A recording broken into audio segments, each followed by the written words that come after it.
Raise your glass to a glitching stream, chat on fire and a broken dream.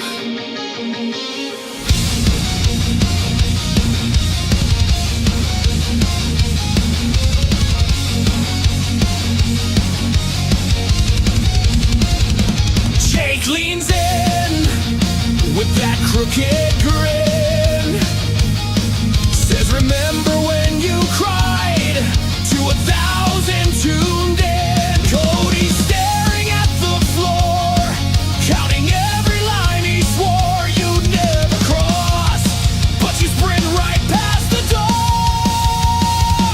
Here's a toast to the worst show ever, into somewhere going nowhere fast. Every secret turn to cheap endeavor, every quiet moment dragged and laughed. Here's a toast to the worst show ever. Jake, you burn through trust like fuel into somewhere and to never, and we're all just watching you.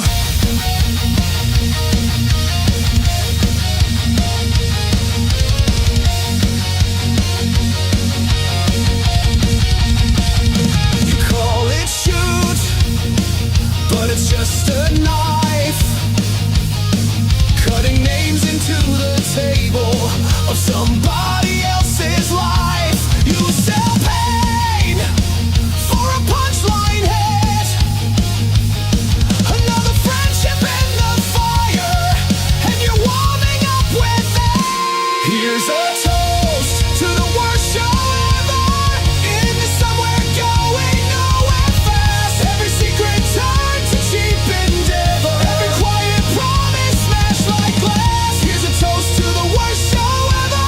Jake, you wreck each bridge you use into somewhere, into never, and you joke like that's your truth.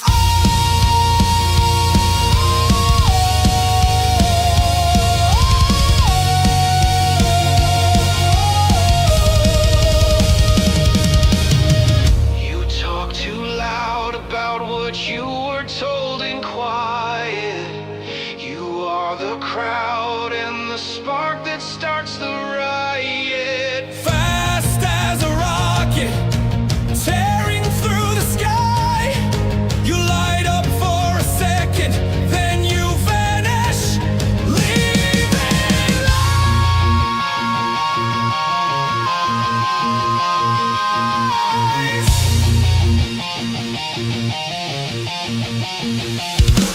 Here's a toast to the worst show ever, into somewhere we all see the crack. Every broken bond, your greatest treasure, every bit of trust you can't give back. Here's a toast to the worst show ever.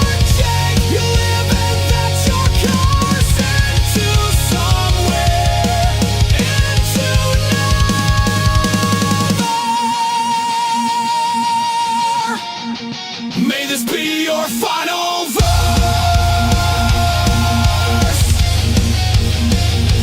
Hey!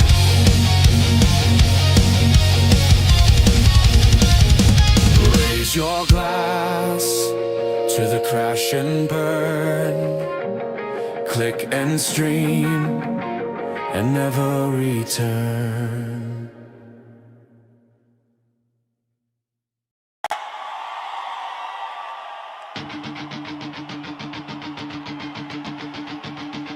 Red light on, shot going wild.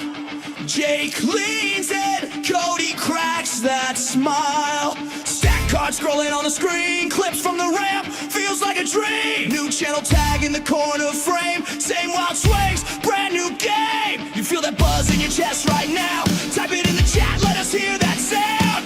From your couch to the studio air, we're all ringside here. Into somewhere. You say it back. Into somewhere. We're on the attack. From the first theme hit to the last big stare, we go live, live, live. Into somewhere.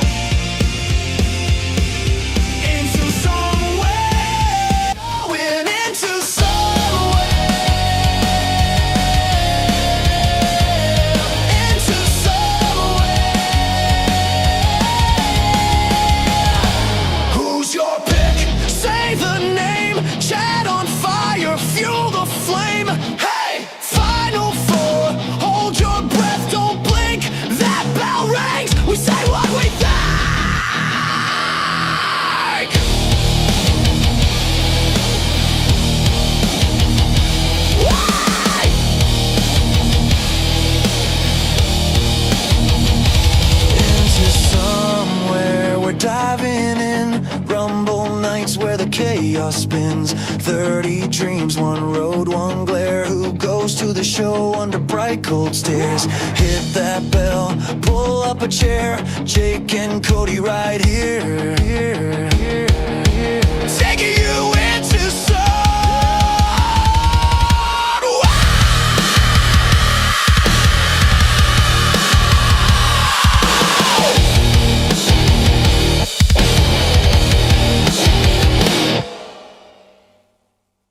Into somewhere we dive through tables, breaking down the night, frame by frame, unstable. How we doing, chat? It's the Royal Rumble. Yeah. We have a lot to discuss. It's Into Somewhere Royal Rumble review, January 31st. 2026. How the hell are we doing today? Hopefully everybody's doing well. Happy to have you all here with us.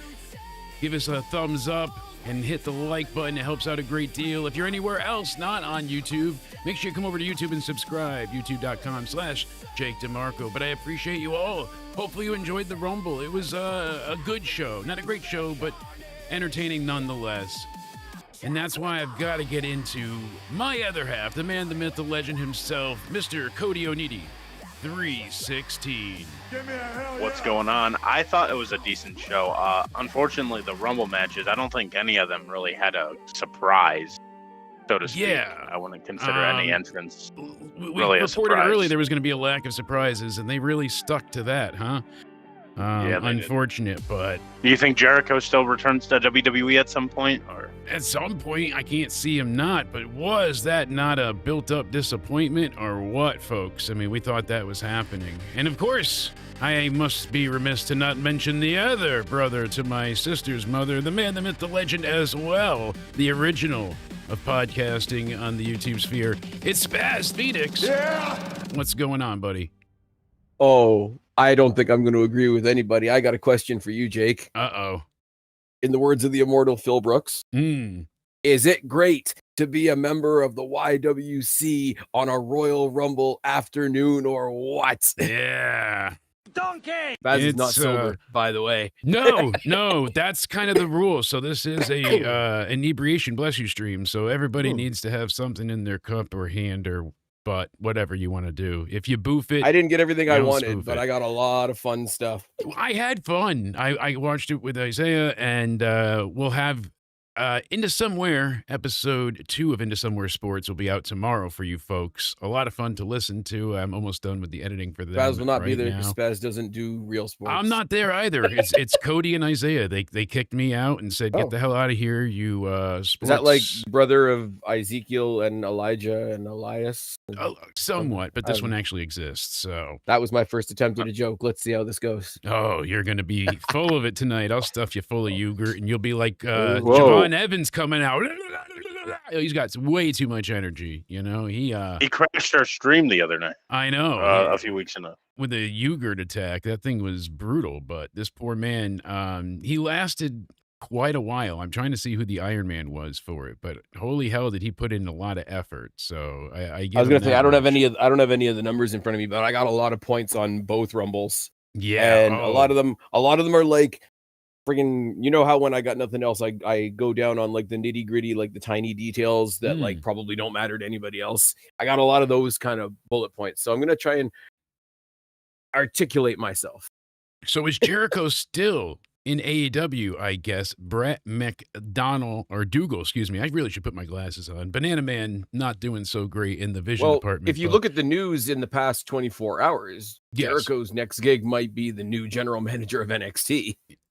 that could be it. We got Or to talk about that at some point.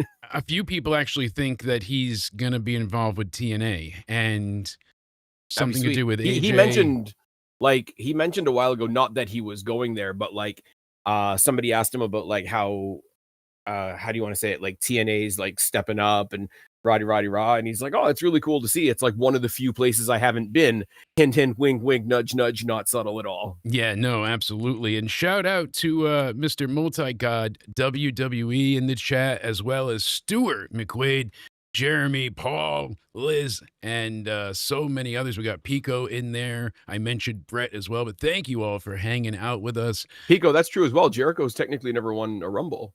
Yeah, So you want to think maybe he doesn't want his one Rumble that he won to be in Saudi. Like, I know that still hangs over a lot of things, but I mean, if your name's Roman Reigns or your name's Liv Morgan, I think the what do you call it? The location fell to the back of your priority list. exactly. And giving Roman the win here, it never felt more undeserved or telegraphed either. And like once you got to that point, you're like, yep, they did the thing.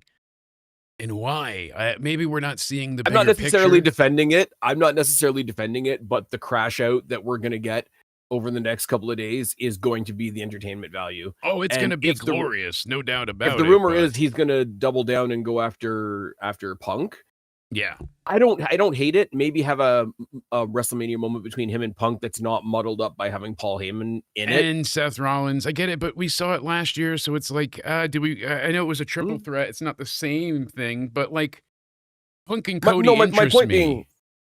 being, like, Punk's a big name overall. It's one of those, whether you love him or whether you hate him, he's a commodity to have. Yeah, certainly. Roman ruled over I think we still agree, like, the most prolonged creative element of WWE in the past, like, I don't know how long. Yeah. So the two of them together, or the two of them fighting each other rather, is different than a whole schmoz of people that happen to include the two of them.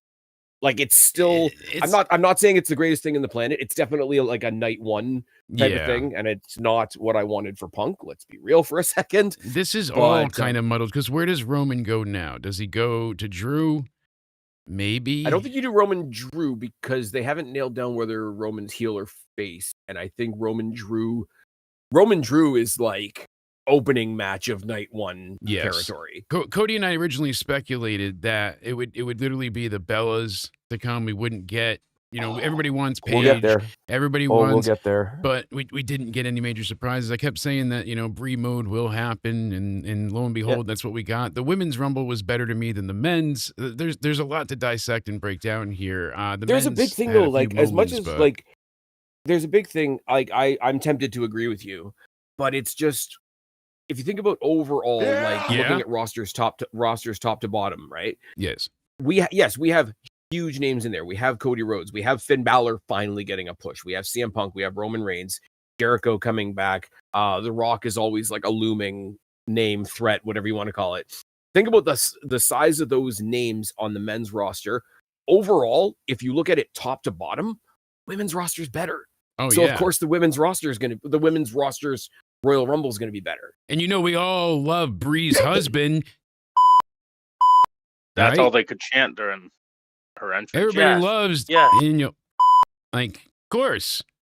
I like Let's how they double can't say down on. it. Let's double down on Nepo. Also, Christ. the women's matches for gimmick matches like Royal Rumble, Money in the Bank, Elimination Chamber always seem to do better than the men's. I've said this before the show yesterday. I think gimmick matches for the women always succeed over the men's, and that proved again tonight. It's true, but I think also that comes from a point of view of like not us, but like the world in general is still like, we're still new to like letting the girls do what the guys have always done. So there's always a little hesitancy, a little held back. Yeah. No, I think it's the opposite. I think there's praise for it, but it's there's always praise, but from certain people, it seems to be condescending praise. That's you basically get what I I'm mean? getting at. Like people, like a hair gonna ruffle, see like, it. didn't you do a good job? Like that kind of thing. Yeah, the guys have been doing this forever, and but that's what I'm saying. The women have been held back for a long time. So to see them shine in this regard, I mean, there was 3 men's matches tonight, and then the women's Rumble. Say what you want, there could have been a 5th match on this card. It went over the 3-hour mark, which was nice, but all in all, it was still lacking in a few ways. They hyped things up as little as they could, so they let fan expectation run wild. It was a good time, from start to finish. Did it feel like in the there was a sense lot of like, downtime? timing. No. Not I know to there was me. like actual like inserted YouTube or not YouTube, Netflix ad breaks on my side at least. Yes. but like I We think had it was those as just well. going over like where there would have been like video packages. And again, my bias is going to kick in. I love Heavy as the Crown by Linkin Yes. Park being the theme of this show. Oh, So normally absolutely. where even the stuff that would feel like wasting time was kind of cool because I'm like, okay, I'm not looking at anything right now, but Linkin Park's in my ears. If you can't And- please my eyes, please my ears. And if Yeah, you can't because please either of nobody them, go down wants here to and Linkin deal Park. with the whole time. Yeah. Bean, Well, it's bean. better than Mr. Pico saying R.I.P. Chester as the minute I reference Linkin Park. Absolutely. Although Emily Armstrong's great in her own right, and I think she gets way too much bullshit. Yeah, it's just a different version of Linkin Park. That's how you have to look at it. Like it's not. But they're And not it's not trying the to same, be. and it's not supposed to sound the same because she's not there to do a Chester impression. But you know what's also cool? Because the music is now unique to her voice because Mike went back and rekeyed all of the songs to the tune and tone that she could hit. So now, like, Which if you have to, notice Numb and other things sound a little different, that's why, because they rekeyed them to her tone. I think if you Incredible. listen to some of the live recordings as well, I could be wrong, but I think they've changed the tempo of a couple of them as well. Oh, like yeah. they've either like slowed it down Somewhere or I speeded it up Belong. just to give it a little bit something different. My problem is always, this album sounds so differently from everything. Like maybe if you look at Meteora and Hybrid Theory, they have similar sounds because I picture them in the same category. But after that, every Linkin Park album had a different sound. They did Collision Course, which was an entire like blended songs thing. They had other people in doing other things. Then friggin' what's his name? Mike went off and did Fort Minor, and Chester did something else. It's like when Dave Draymond of Disturbed went off and did the second his second band Device. Yes. And that was him doing duets with Lizzie Hale. And I'm like, you're gonna get me on side if it's already Dave Draymond, who's fucking awesome. And now you're doing duets with Lizzie Hale. Like you're doing everything that's right up my street. Lizzie Hale, that way back in the Takeover days, played Athena down to the ring back when she was Ember Moon and actually featured on TV. Old school. We'll have to battle it out with the Linkin Park stuff at some point. That's a great side. Pico in the chat saying Lincoln La Parka. Good job. Hey, good job. Seeing La Parka was exciting enough too. But Jeremy in the chat asking where I'm from because I sound real north. I'm just outside Toronto, buddy. It's all good. You said it. Yo, we clutched up in Toronto. That was your fault. You're doing the thing that I can't hear, we right? clutched up in Toronto, elimination chamber, steel cage set, No. it's cutthroat behavior. I'm not doing it. On the mic, spaz up in There the we go. goal. Review There game we so go. tight, call it YouTube home. I wasn't doing it. Yo, we clutched up in Toronto, Okay, I did it a little bit. Yo, we clutched up in Toronto. It's been a long time since we put the chamber in the dome. Chamber. Yo, we clutched in up the in dome. Toronto. I'm upset with backlash. Right from Toronto to Chicago this year. I don't Gee, I reside wonder in who's Florida. going to be featured. Yeah, I don't right. know. Who are I they don't know going to have? who's going to be heavily featured in. As soon as they finish off the Ladies Rumble and there was no AJ Lee, I'm like, yeah, she's winning a chamber in Chicago. It's going to be awesome. That's not a bad guesstimate, honestly. AJ Lee versus Jade Cargill would I could see that entertain working the out. hell out of me. Would Why is entertain the- Backlash not in Puerto Rico, though? Why go back to backwater Florida? They're in Florida I don't all the know. time for stuff. They were kind of Somebody's like- teasing online. Somebody was saying like, why don't they Puerto do Rico. it in Daly's place? And I'm like, really? What are we doing? Yeah, all right. You know that Yeah, Tony Khan can't make Booking money the on his Georgia own show, Dome. so he'll make money on a fucking WWE show. charge extra for the tickets. So before we get Charge into extra the for hand Rumble jobs in the itself, back from Sasha. hey, Anyways, what? got to go ahead and make that extra dough somehow. And when a $100 text message scam isn't paying Yeah, the but it's bills, creepy if it's Sasha Banks though, because I don't want to see the reflection of my own face on her forehead while I'm getting a dirty hand job. yeah. Anyway. No big foreheads here. They did sell out. So here's Speaking the of which, issue. no Bianca Belair tonight. No, well, we're gonna get into that as well. Lack of got surprises, her lack of fingering issue. returns.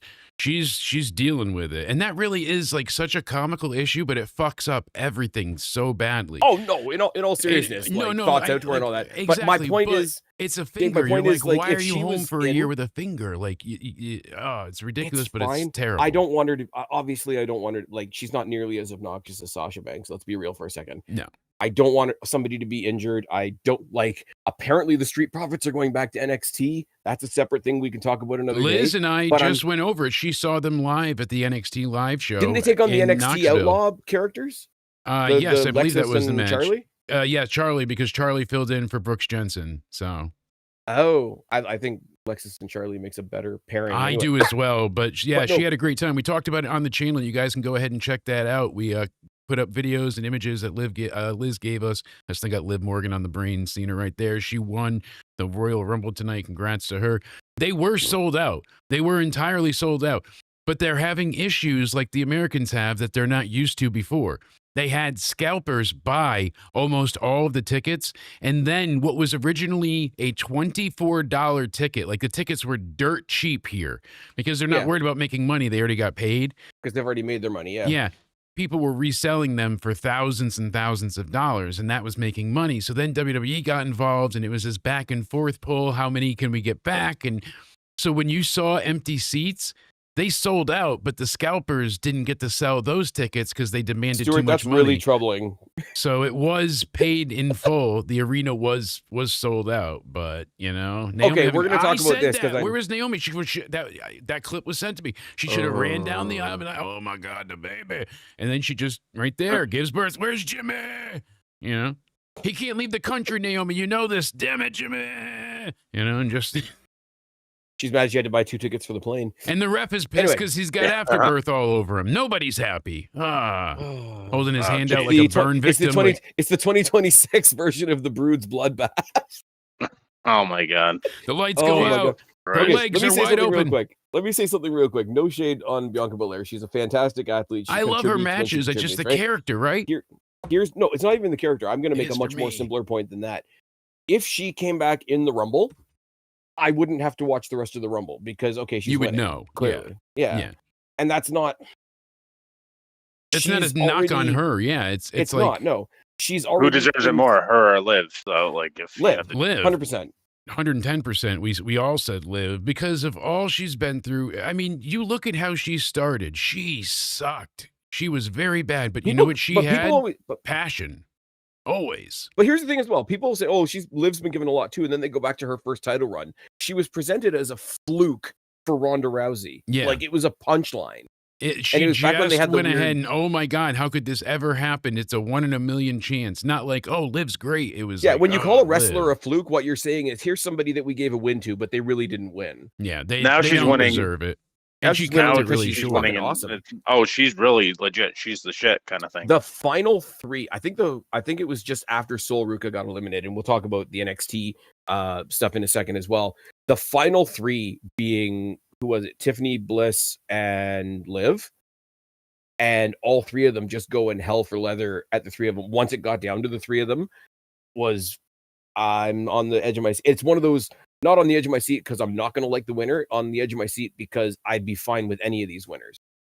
Bliss winning would be fine. There's a lot of interesting combinations for her to go with. Tiffany, as long as it's not a retread of her and Charlotte, Tiffany being back, being amazing, and she looked great for somebody that was just on a comeback. One thing I want to say, in both Rumbles, they gave you a match. Like, how can I say this? You know how you do war games and it's people coming in, and then the match beyond, right? Yes. So the Rumble has all your entrants, and then what I figure as the match beyond is anything after the 30th person has been in. Both Rumbles gave us a decent match of here's who's left, and now we're doing the sorting. It's kind of shit when you get a Rumble where the 30th person comes in, and then like a minute later the whole thing is over because you stop focusing on the archway. Yeah, like when it was Lesnar and Charlotte, we knew that year, and you could just kind of turn your brain off. Yeah, but it's a different. As soon as the 30th person comes down, it's a different part of the match, and that part of them, like when it was, who was it? I think it was Shawn Michaels and Undertaker, who basically went through the Rumble, and then once everybody else was gone, they just had like a 10-minute match. Yeah, they fought each other and killed each other. And then they were the first 2 in the next following year's Rumble. Yeah, now you know Nikki and Brie are going to go after the women's tag titles. I'm just happy that Alicia Keys' younger brother made his debut. That's right, Royce Keys, the former powerhouse Hobbs, made his debut in the Royal Rumble. That was like the only real, maybe. But that wasn't even a surprise because we knew it was happening. Like that was a guaranteed thing. I thought Jericho was a guaranteed thing. Well, it was a surprise in the sense of the story. We knew that it was coming because we've read the dirt sheets that say, hey, Powerhouse Hobbs has left AEW. So we spoiled it ourselves. There's not a single thing. Return, though. Yeah, it was the wrong type of keys. I was just frustrated because it's like, here's how when you do we see debut Jericho? him. I don't know. Do we? I mean, he's still under contract supposedly with AEW from what I'm reading. Like, it's just very confusing. I think the Elimination Chamber starts and everything goes black, and Mr. Iguana is in one of the chambers, and the lights go out, and Jericho comes in with green face paint. He's got like he did.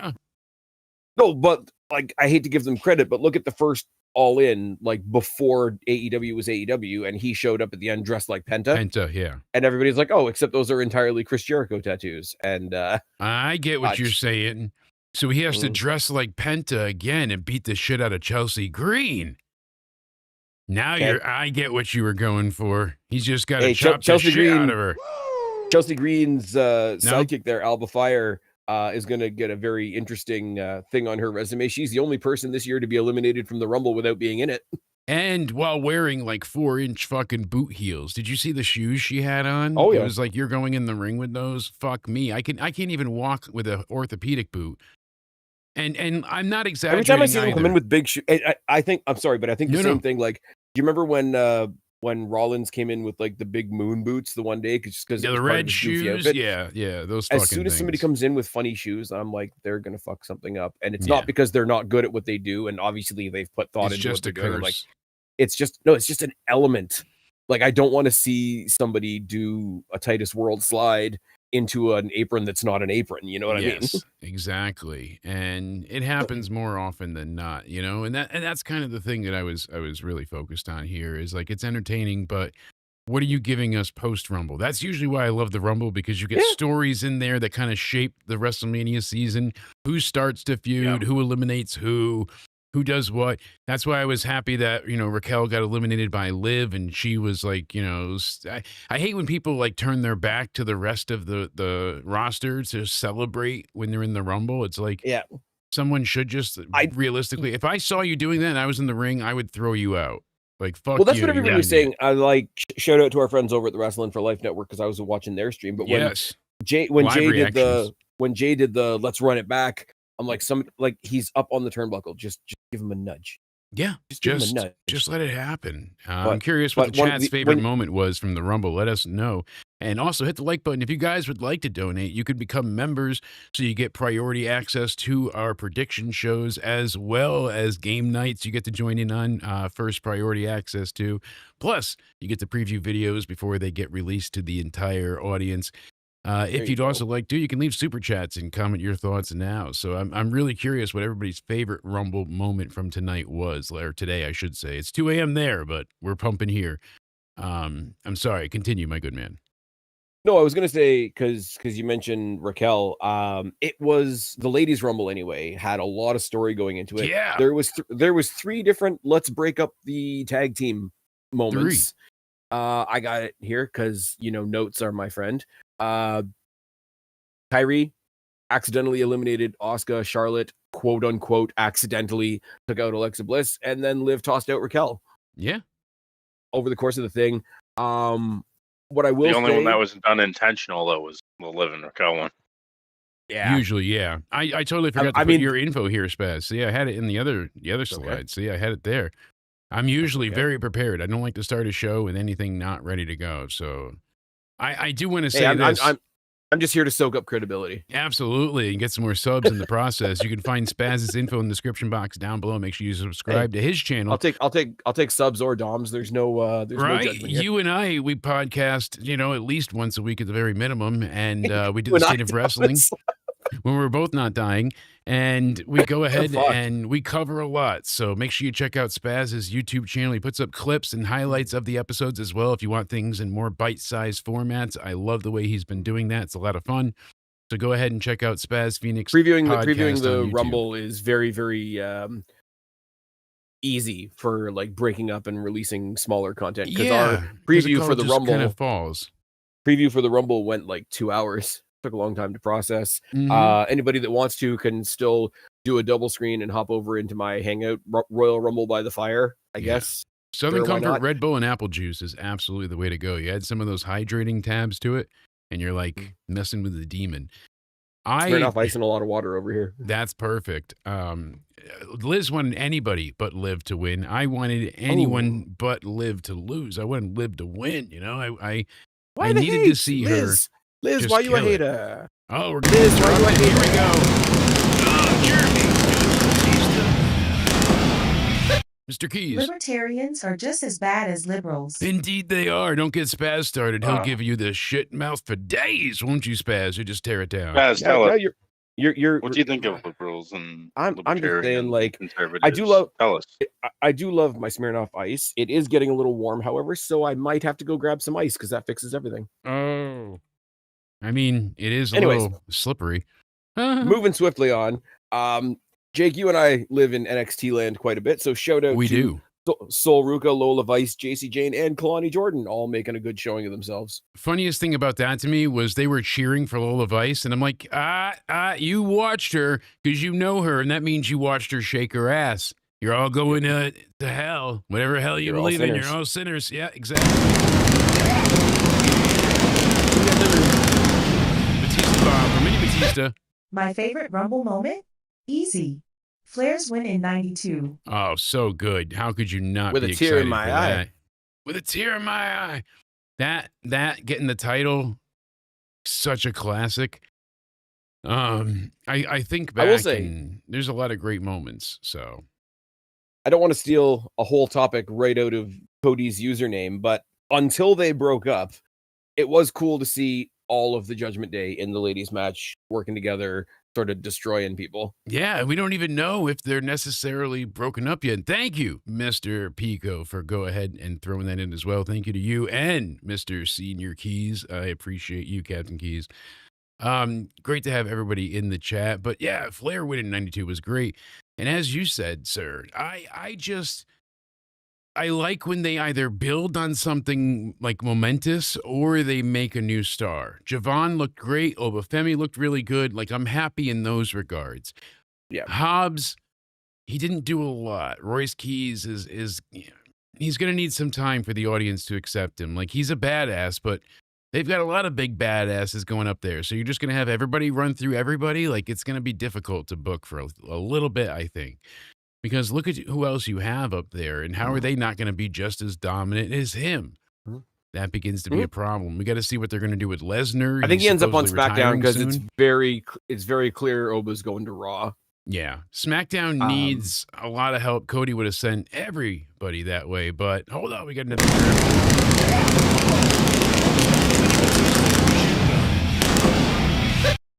Keep licking that boot, you psycho Zionists.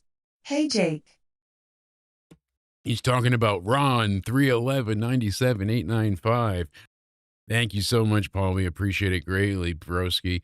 Yeah, that we talked about Tony's burners the other day, and you know what? I'll admit it to you, Spaz. Cody found my burner account on Twitter. He did. No. I started a few different clubs. This one was Apple Club.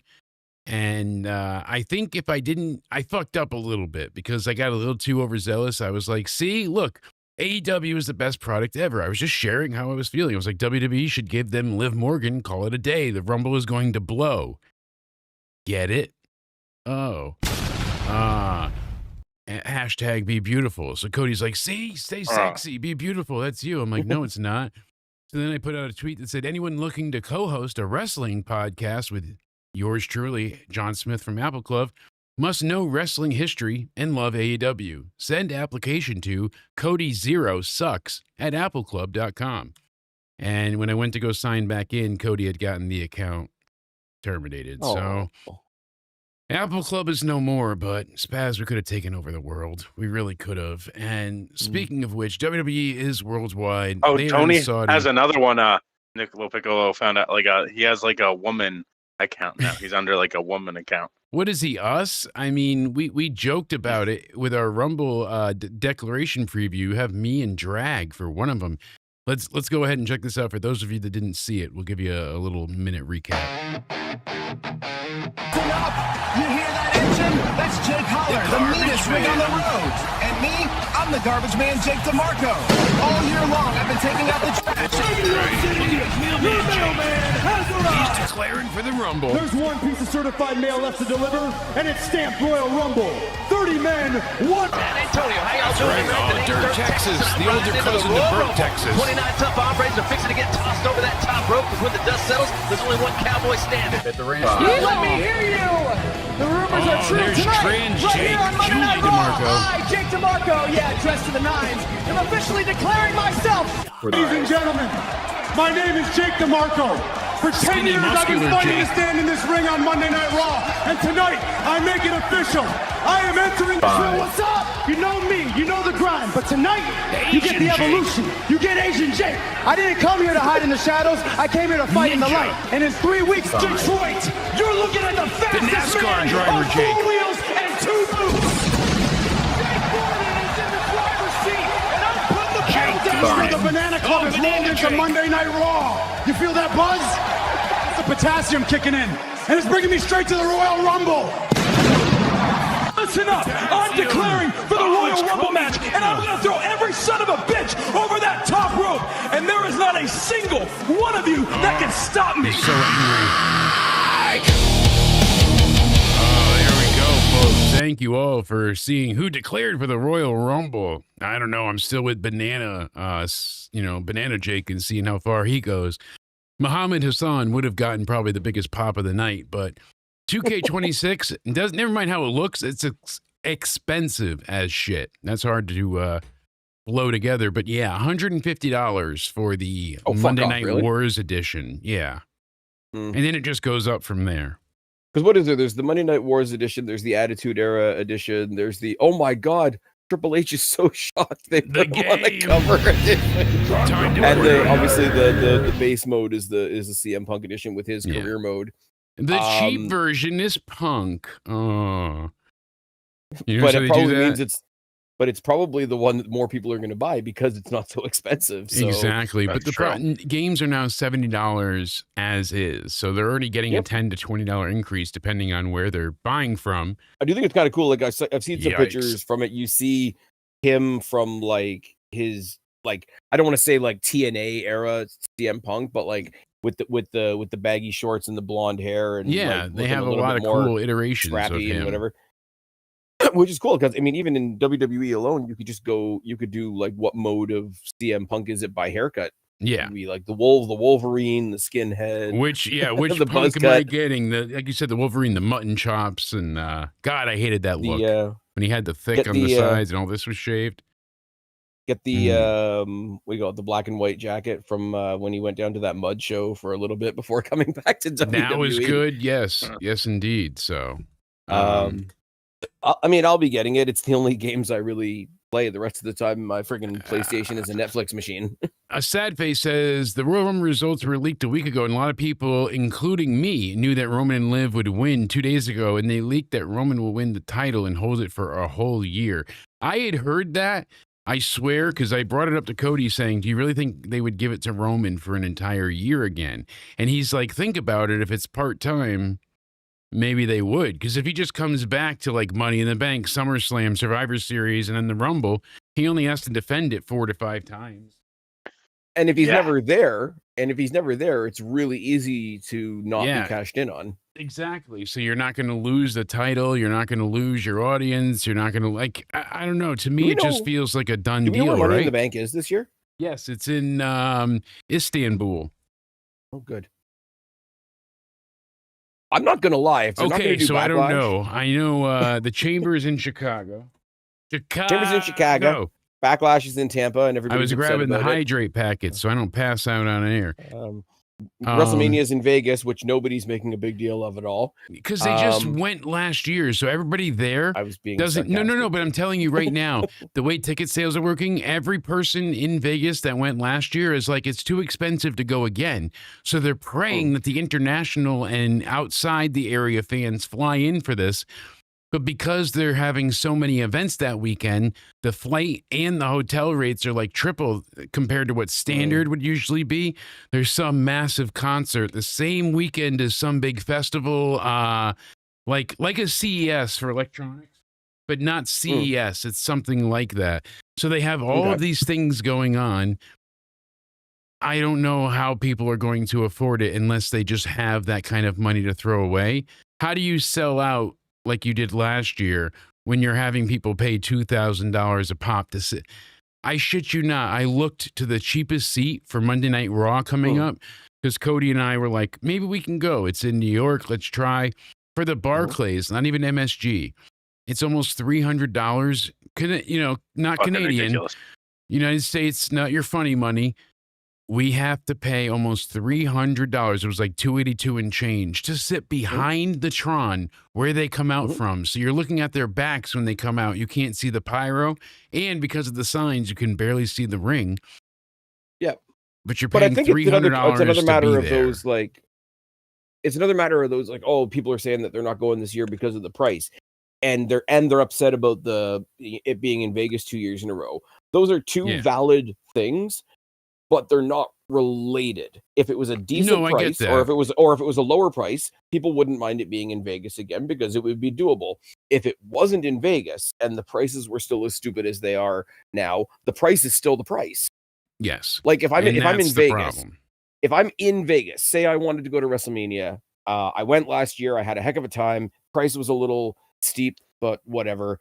This time I'm looking at it and the price is even worse. I've decided not to go. Well, if it wasn't in Vegas, you would have that new steeper price and the transit to get wherever you're going. Like going to the this is where I get to the problem with the people that are stacking up the issues, because the issues are both valid, but you're trying to say it's like people are almost trying to make it sound. We got people chiming in. Sorry, Spaz. Taker with Larry's Dog's Ashes in Earn versus Punk 4 title. Oh, wow. That would be a hell of a match. No, I mean, sign me up for that one. But like you said, Absolute cinema. Taker with Larry's Dog's Ashes and in the Urn versus Punk. What do you guys for think the title? Because he did have the ashes of Paul Bearer, so it's fire with fire. I want to know what you guys think about AJ Styles and Gunther. All right, so let's do that then. Let's get into the review. We'll start it officially. This is your Royal Rumble Into Somewhere review. I've got Spaz, I've got Cody. It is January 31st, 2026. Thank you all for being here. We appreciate it greatly. Into Somewhere is going to go ahead and break down every bit of this card, but we're going to start off with both singles matches just to avoid any confusion from what we had. And this way we know heading into the Rumble what we're getting. So we're going to start off right away. AJ Styles taking on Gunther. I thought, Great honestly, I don't mind the finish. It was a great match, but I would have preferred it to be a tap out again because that was Gunther's new shtick. I'm making people tap out like a little bitch. I made John Cena tap out like a little bitch. So, what way to get the most heel heat is embarrass these legends by making them do the one thing that they wouldn't do is tap out. I get AJ Styles needed. AJ Styles can't tap out. He's not that type of guy. It's funny to say that when the Never Give Up guy gave up, but yeah, exactly. I think they should have had AJ Styles tap out. I think it would have gave it a little more momentum. I think it would have been good. Now AJ Styles goes on like a world tour. I think he goes to TNA, New Japan, and AEW. I think I think Cody has a good point. We overuse the word cinema these days because it's become a cliche, but I think like from a dramatic point of view, there was an element to him like passing out, waking up, and just realizing that it was over. Yeah, what happened? Tell me, how did this happen? Like, not like, oh, I finally realized I was overmatched and I gave up. Like the ultimate heartstring of I didn't even give up. It was literally taken from me because my body gave up. Yeah. There's the dramatic value of that really, really good. I guess getting the tap out would have been fine as well. I was hoping that it wasn't true, to be perfectly honest with you. This one more because it's a career. I mean, the other one was just a title match, but consider it's Sami and where they were and whatever. Yeah. They did like 2 back-to-back punches in the gut. they could have set themselves up for, and this is a big criticism from me from a show that I enjoyed, but like you got 2 back-to-back punches in the gut if you were in that crowd before we went into the men's rumble. They had a lot of work to get that crowd back and doing okay. Does that make sense? No, it makes perfect sense because even the dark matches, they had, you know, the Wyatt Six and the MFTs, the Wyatt Six lost, and they had New Day taking on Motor City Machine Guns with Shinsuke. With Shinsuke? Yeah. So those did happen. They just weren't televised. No. Because they were somebody saw them as being like they were advertised. Like, oh, yeah. The kickoff's going to actually have some matches on it. No. All right. Nope, we didn't get to see it. It's almost as bad as when the AEW shows have like a kickoff and a countdown happening at the same time. At the same time, it's like, on 2 which one different do channels. I tune into? Yeah. Either, both. So, do you guys think AJ Styles goes to AEW? I actually think it makes more sense than TNA. If he's doing a full year, he's going to AEW. Who's he going to wrestle in TNA? There's more people for him to wrestle in AEW, like it or not. Probably. Off the top of my head, Santana, Kazarian, Eric Young, Leon Slater, Trey Miguel, Steve Macklin, if he hadn't just been fired. Yeah. Go I think he's going more story based, like running it like a. That's why still, Kenny Omega, Will Ospreay. Mm-hmm. All those guys. Leon Slater works more than Will Ospreay and Kenny Omega. Yeah. No. I mean, I wouldn't mind seeing the matches. I don't. And if he goes there, then cool. It's going to be in the same category as the Rascals of, oh, that's kind of unfortunate because they're already booked to Collision. I don't think he's. I'm curious. I don't want to be a tonight. situation where AJ Styles gets hired for AEW, and next thing you know, it's not going to be long. Yeah, but I think he's just going to do a few matches for them. I think it's going to be a few matches for each. I'm curious what happens tonight, though. We got Tommaso Ciampa taking on, Mark. We're going to see if he loses the TNT title. Mr. Briscoe. I will say the presentation of Tommaso Ciampa when he showed up on Dynamite was pretty sick. Yeah, it looked great, and they made that theme in like 28 hours. Well, not just the music though. Like, no, the whole presentation. An entrance is a whole thing. The Tron is pretty cool. The ambiance of it is pretty cool. He looks like he's got a little bit of a, like everybody does when they leave WWE, a little bit more of like, okay, the chains are off a little bit. Let's see what I can do. What did it feel like though? It felt more like they had interest in him more than WWE had in the entire time he was on the main roster, right? Like they were like, I listened to your character. Here's the music. Here's your entrance. Here's who you're facing. All of this fits you. You have history with Mark. It was picture perfect for Tommaso, and they actually considered what would be best for him. So I'm like, fuck, how do I argue that? Because WWE's had him for 5 years on the main roster, and they've done nothing. And I mean nothing. And they've been a staple as jobbers, really. Mm-hmm. I was going to say one final beat. Their turn in NXT was some of the best drama ever. Of course it was. Yeah. This is the thing. Like, you can't say that they didn't do anything with Tommaso Ciampa and Johnny Gargano as a pair because they were the figureheads of NXT at the time. And you can say that NXT is it's the developmental, it's the third brand, whatever. You are the figurehead of the brand that you're on. Yes. At the time. Yes. And they did that. And no, they were watered down when they came to the main roster, but they were featured heavily. Like they're always around. And I know that can be a blessing and a curse, but at least they were around. I'm saying in AEW, he had a great presentation. They presented us immediately with an intriguing match that we want to see, him and Briscoe, because they're going to cheer for him on the basis of, oh, we got another one from WWE, which is fine. We do the same thing.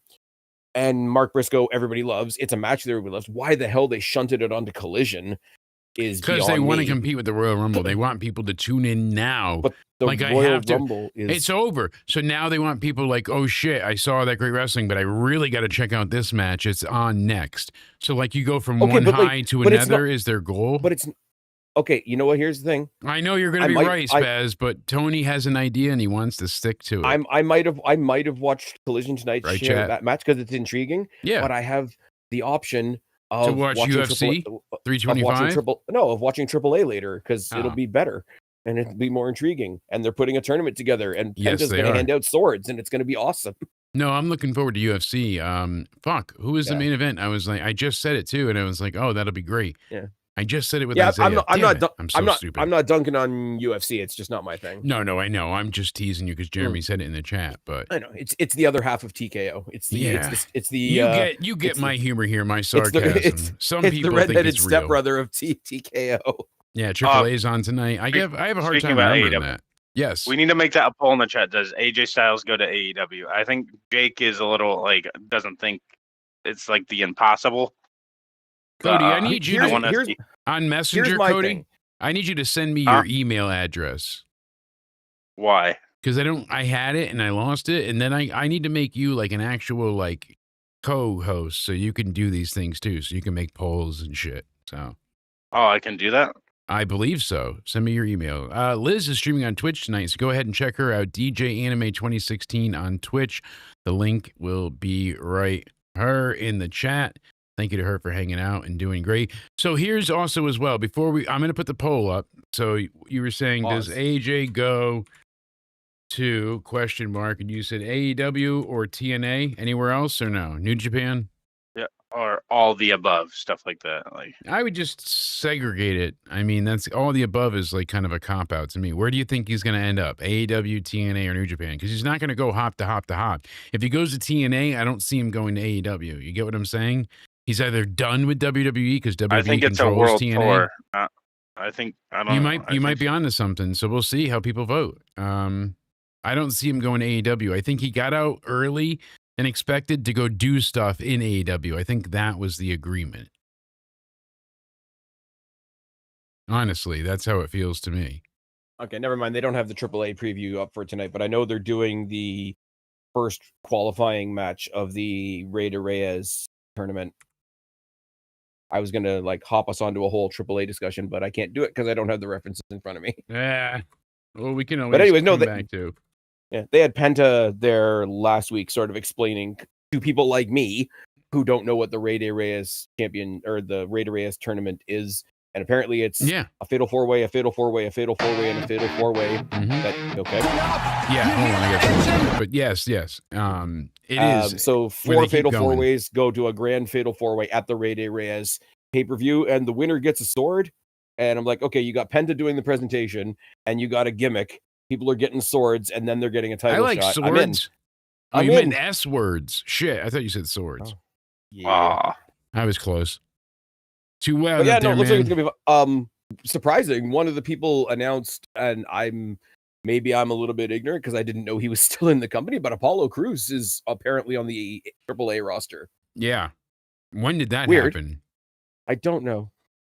Baffling. I mean, I wouldn't mind seeing him because AAA. Jake, you and I had this conversation on my side. The reason I'm syncing up so much with AAA now, and yes, I'll be one of the guys that puts my hand up and says, no, I didn't watch AAA before. But how could you? You weren't in Mexico. Well, this is not even the point, though. But that is like you didn't have access to it. We didn't have access to it. We had access to CMLL, but barely. So, but I think it's a cop out when people say, "Oh, you're only watching it now because WWE is like associated with them." I'm like, how is that a bad thing? Yeah. If you find a cool thing, then you've found a cool thing. Exactly. My thing has been so far. I mean, you and I have talked about it quite a bit because it's just fun, but it's not in the general conversation. So between episodes, you're not getting 6 days of let me tell you why you shouldn't like it. AEW touts over and over about how we get all these 500,000 views on HBO Max when they're not even getting over 75,000, and they don't want to admit that. But it's just funny how like they're overhyping the numbers now because they're already getting beat in the ratings on Collision by Impact. So to go ahead and say things like this, it doesn't add up because it doesn't matter. You know what I'm saying? Like the facts still back up the facts. I will be doing a cheap plug for myself, doing a little bit of a revamp and review of what happened on TNA a couple of days ago, as well as whatever happens on AAA tonight. That'll go up on the channel at some point tomorrow. So guys, come hang out. I may be sober by then. Yeah, but also, like I said, too, not having access to the product is a huge deal as well. So now having access because it is tied with WWE doesn't mean you're a WWE loyalist, just means you enjoyed something that's different. And that's why we It just means accept- somebody said, "Hey, you should check this out," and that somebody happened to be WWE. Yeah, we accept WWE 's all discerning opinions here. Like, we want people to challenge the narrative. We want you to be like, hey, this doesn't work. We don't want you bashing on each other. I mean, we tease each other because we're friends, especially during, Jackbox. But regardless, it's been it's been interesting. So as long as everybody knows it's for fun, that's all that matters. Yeah. Congrats to Liv. We'll get into more of it, but AJ is going to TNA. That's my guess. I do not assume he's going to AEW. I feel think like he's going they set that all up. over. Jeremy's Here's like, my fuck it, problem. we're going to Jackbox. Here's my problem. Here's me saying, here's a very cool thing that's now dumb. I would love to see AJ Styles have a TNA run. Here's the thing. Absolutely. If he was going to go do a TNA run and TNA has this working relationship with WWE now, he didn't have to retire to do it. He didn't. Exactly. I'm going That's to my make sure point. Cody's rear is clean really quick while you continue Oh. talking. Sorry, I just got to There you use a go. white glove and What? do a little quick swipe. Make sure you're wiping all the way. Did you use the bidet I sent you? What? Of course. But I think, they're hand in hand now, TNA and WWE. I just think want to when it make goes sure that together. you're using them. Just No, going I to give don't you a know quick swipe if- test. If he's going to TNA, like he would say that, right? Like you want to Yeah. have this whole ambiance of a match, like Well, he had the getting whole retired like, and am I going to leave my gloves in the center of the ring or not? Or Like that not. whole thing. Yeah. I think he's gonna do a world because he's just the promos of this is my last time in WWE kind of thing. He said January to December, kind of like John Cena did, but I think he does a world tour. I think he does a few matches in AEW, then bounces to New Japan. Then I think he heads think he back does, over to like, TNA. it would be really His funny last match will if be he in did- TNA at the end of the year. It would be really funny if he did like an alternate to what everybody wants. Like he's going to have a couple matches, but they're going to be in TNA, not AEW. He's going to do a couple matches, but they're going to be in Noah, not New Japan. He's going to do a couple of matches, but they're going to be in AAA, not CML. Yeah, exactly. Hold on. We need He's left WWE. He's left WWE to go support all the affiliates. We got to cut for 1 second because I got to make sure Cody's using the bidet that we gave him. Hold on 1 second.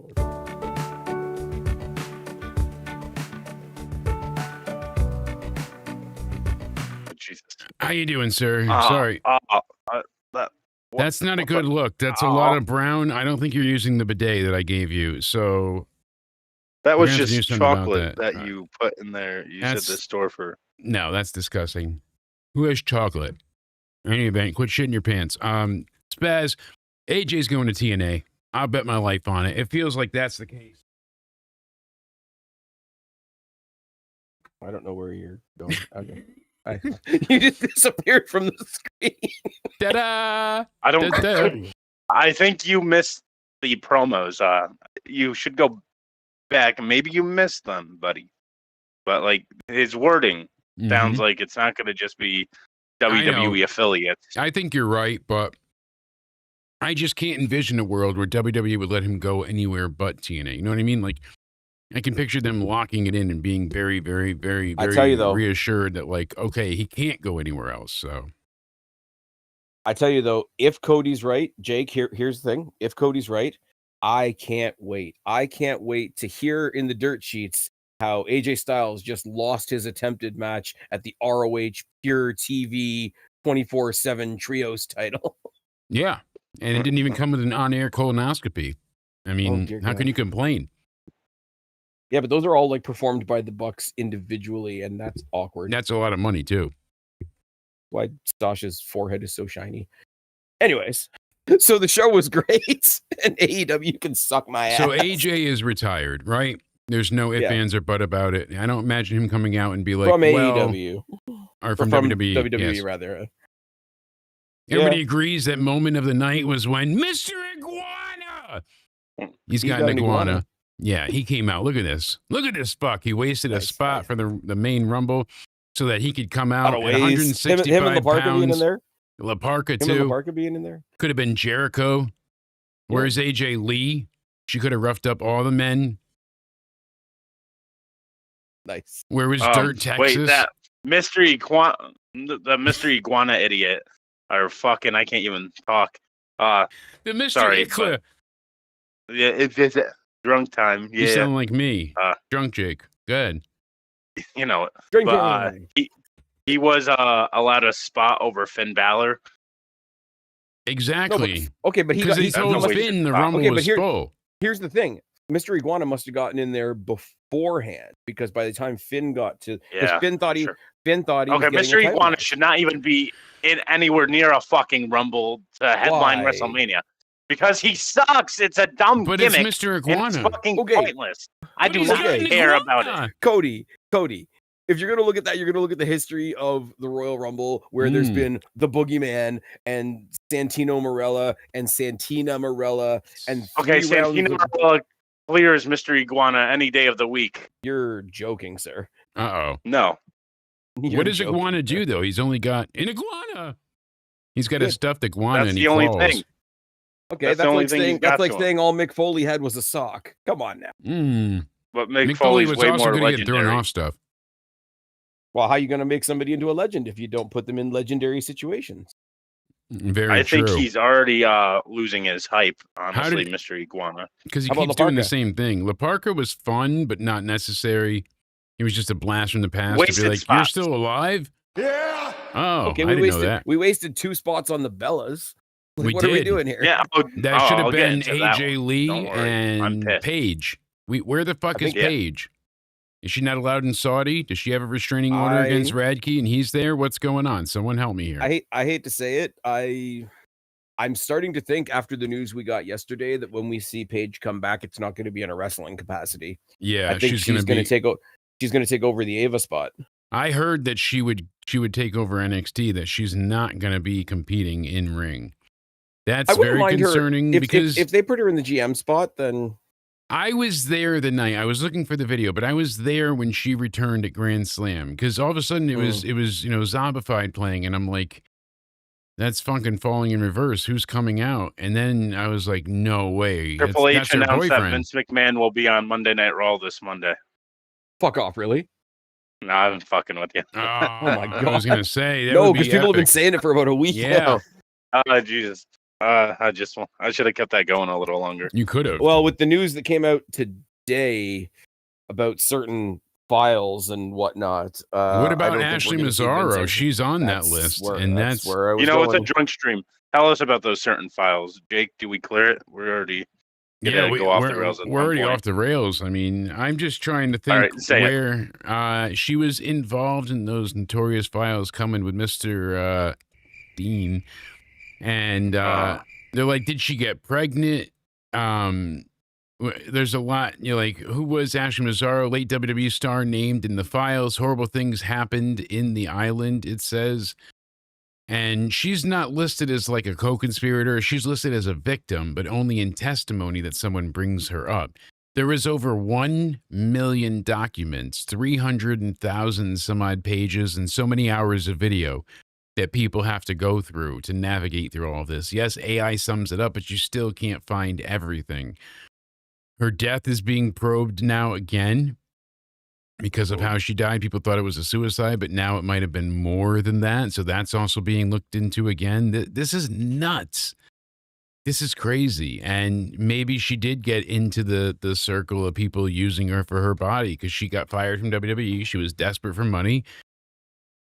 God knows what the reasoning was, the possibility, but I don't blame this girl at all. It was just a No, of bad course not. situation and a bad time. And she got let go after working her ass off in WWE. She went to Vince and said, I was, taken advantage of in Kuwait, overseas for the tour. No one did anything. They mocked her. They laughed at her. They teased her behind her back and in front of her. Like, come on. Horrible things happened and she suffered a lot. And reading through most of this, like I said, they're probing her death. She mentioned horrible things happening on the island, including the dead body of a girl that had a mask and was tied to a tree. The one from London was very mean. Also, the one from Miami. She was mentioning he was making her F black guys and he liked to watch. She was young, a high school student. And she also said that her friend Ashley Mazzaro, who died in 2019 in the WWE previously, got pregnant in high school. They both worked for Maxwell and Michaela from Miami, Florida. So apparently she worked for them before WWE, being like an escort type. I don't know the truth of that. It's all alleged at this point, but Jesus. The way it pops up, it's just heartbreaking because we already saw the rape accusations, everything that went with that. When we finally get the next level of YouTube monetization and they monetize our streams, we can't say any of these no words. Oh my God, is it bad? But already they attack us. Yes. Oh, you have to say like raped and unalived and control deleted. Yes. They biggest example, I'm sorry, themselves. Minecraft reset themselves. I know this is a really, really off topic thing, but talking about the censorship and whatever on YouTube, that is absolutely ridiculous. I wish it is anything I wish goes. I wish Rumble was a more popular platform. Yeah. But I know I've sent on there. It's so hard. I'll get like 200 views and then they'll be like, "Oh, you could have gotten 2,000 if you pay for it." I'm like, "Well, what is that?" Yeah, it's kind of there's less that they can do because it's the challenger brand to YouTube. So it's like, okay, let's do what we can do, but we can only do so much. But my thing is, I had a point there. I was going somewhere.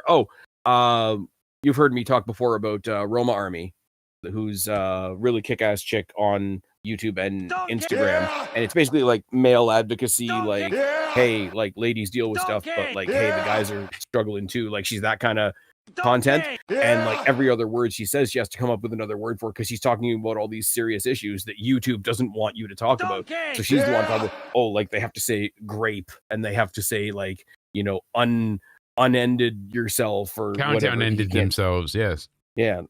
But it's ridiculous because it's like here, if we're just making like some crude ass jokes and whatever, and we have to talk around it, then fine. But like people that are talking about like legitimate issues that ultimately lead to what happened to Ashley Massaro and people like her, terrible things, should be able to call it for what it is. You know what I mean? Yeah, exactly. Yeah. Oh, I know.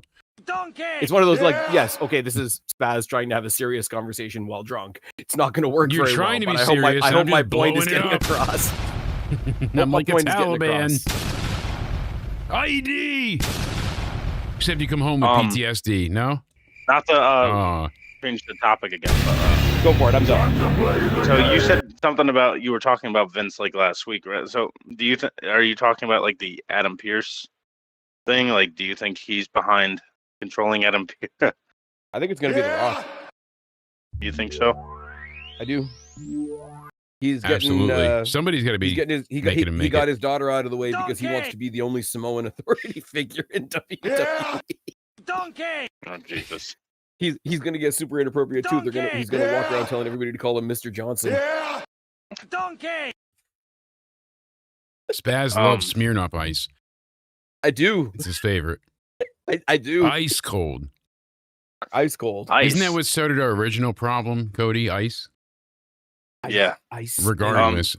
Speaking about that, me and Jake are gonna do a vlog about training for ice. Like, yes, do that. yes, we actually like, in our state they have you go and report to customs to do it. Yeah. You want to know how much the algorithm like listens to you and whatever, and it gives you like suggested music and all that, right?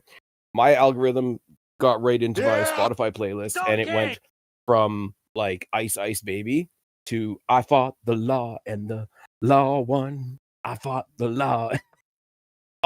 Pretty close. I mean, can't have a better connection than that, I don't think. Bless you, dear sir. But... It was Ice Cube, Ice T, and Vanilla Ice doing a triple duet, not triplet. I mean, you even have underage girls reported to be forced to perform oral fellatio on Mr. President, so that's not good at all either. A lot of this is just bad news for everyone. Now you see why Trump tried to keep it quiet. They're the worst accusations. Not fantastic. Roxanne was upset that she got busted open during the match with Charlotte, but she said it happens. The Rumble went really well. No one showed a clip about the same match. I think I mentioned it last night. How I think Alexa accidentally pulled Liv's hair too hard, and Liv actually got pissed off, and you could see Liv was throwing real punches at her. It looked like it. So I mean, you never know what they're selling and when they're actually angry, but fetish accomplished. That looked like a few real punches there. There's a few of them there. I wouldn't doubt it. So we're still live on Twitter. Thank you guys for hanging out with us on there and Rumble and That's a good TikTok. question. Yes, sir. Cody Ray in the chat was wondering what I'm wondering. Oh, what the fuck did AJ Styles do to his arm early in the match? Let's get into this. We have AJ Styles taking on Gunther. I've got a few notes here that I want to bring up. Because Styles got a really good Yoshigoroshi, however you fucking say that, and he got him for a near fall. I'm like, oh, that was close. They had the calf crusher, and then basically they kind of just went back and forth. And when Styles went for the phenomenal forearm, Gunther was waiting for him and tried to do a sleeper, and he reversed it, and then he mule kicked Styles, and I think that's when he hit it on the stairs. I'm not positive, but yeah. Speaking about that match, we should cover it because Liv said she's so happy for Gunther and she was rooting for him all the way. And yeah, it he's might have proud been a of her, table spot, Gunther. but we were very proud of Cody. You know, you and I were very proud of AJ, and yeah, some people were upset. Some people booed Gunther winning, but damn, it was a good match. It was like a 24-minute match. They gave it more was than enough awesome. time. It was damn good. Everybody knew what was going to happen. It was a very big foregone conclusion that I'm not skipping. Yeah. Yeah. You know what it is for me, right? I like Gunther. Again, going back to the preview that we did over on my side, his gimmick is a good gimmick and it's a great gimmick for getting heat, but it means you're ending several careers At just once. to prop up one guy. Yeah. And it's like, if something happens between now and the end of the year and he somehow incredibly flops, okay. What are you left with? Now you've taken out Goldberg, Cena, AJ Styles, potentially Brock Lesnar, potentially Chris Jericho for I don't want to say for nothing because everything's worth a shot. So I don't want to think. What did think you in really reverse. accomplish? Yeah, nothing. Yeah. And I'm not wishing that on him either. I think Gunther is great at what he does. I think he was scarier when he was bigger. Yeah, with Walter, but he still put in a lot of high stakes moments that made you feel like, oh, AJ really needs to escape. There was that tension. For sure. Yeah. It's one of those things where I'm criticizing the guy for doing a great job. If you look at Walter in NXT UK to Gunther now, what the guy's done as far as the transformation is absolutely fucking incredible. And it's not just on his body, but it's his ring fighting style as well. Yeah, absolutely. But he's less imposing. He's more imposing of he's got the devious mind. He's got all the tricks. He's got all the power in his punch and all that kind of thing. But he doesn't swarm you as much. Yeah. If you put him, and it's funny that they saved him till the end because look at who wasn't in the ring anymore. Lesnar wasn't there anymore. Yep. Fatu wasn't there anymore. Obafemi wasn't there anymore. Royce Keys, as he is now, wasn't there anymore. Because I'm sorry, as great as Gunther is, you put him in there. Apparently, he's naming himself after his own kid. I'm not really going to question it too much. That's fine. But it's like when people got all offended that they thought the Kabuki Warriors was racist until they found out they named themselves. Yeah, they chose the names. They chose the name. They thought Paige did it as a power trip thing because she was their manager for 5 minutes. Mm-hmm. Same with Mandy Speaking Rose about and little Sonya controversial Deville. things lately. I know we covered it to death, Jake, but I need Spaz's take on this. Yeah, no, get it. Speaking about these soft IWC takes, what do you think about that whole situation with the fan, Liv and Roxanne? That whole. I know I haven't actually seen the video, to be honest. I know that the guy was heckling her and whatever, and leaned over the guardrail or something very like that. lightly heckling, and fucking flopping or whatever. And then they Roxanne came back said, to "Shut him the later fuck on and got an apology from him or something like that. Liv on Monday Night Raw, Liv spotted him in the crowd and then went up to him during commercial break and said, apologize to her now. Right. And brought Roxanne over, and then he apologized. I think honestly, demanding an apology is a great heel move. Personally, I'm not sure what you think though, but I think it's a great heel move. I also think there's security people there, and not that I know the security people, but I'll put it in their judgment if there's actually something bad happening that they're going to step in and interfere. There's one guy every 5 feet along that railing. Yeah. So if something was actually happening, then they would have said something. So Liv obviously didn't find the guy to be a threat where she would go in his face. Yeah. Yeah. And I don't know, you like, look to up me- his socials, and he has a history of going to every pay-per-view, every. That's what I'm saying. It feels more like a setup So- and a plan than an actual issue. There's You Well, it never looks know like for a plan, sure, yeah. but Yeah, like because he there's goes lots of all things over. online these days that look like setups and plans. People giving speeches and getting sprayed with squirt guns, etc., etc., etc. Oh my goodness! well, Moving swiftly on. yeah, I'm dying to know. Drew McIntyre, Sami Zayn. Really, all I can say here is that a great match, the right outcome. Sami didn't need to win. They got it out of the way because Sami, they played up so heavily the underdog story in this match. And I feel like it's been outplayed to death. He had the underdog story. Then he won at Mania. Then he did this. Like, he's accomplished things. He won with Kevin Owens for the tag titles. We've seen underdog Sami accomplish his goals. This didn't fit. He should be maybe confident Sami or cocky, like something. Like, look at all you've accomplished. Instead, he feels weak and diminished and small.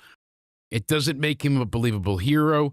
Therefore, there was never a second in my mind where Drew did not have this in the fucking bag. Yeah. I agree with you about 95%. Like, the whole underdog thing is reaching its limit with me. I'm not quite there yet. I want good things for Sami. I wanted good things for AJ too, but that's, I guess, out the window now. Yeah, not anymore. I understand that he's done other things. Like, he was NXT champion. He's been a tag champion. He's been an IC champion. He's been a US champion. But it's still you get into wrestling. What's the Austin thing?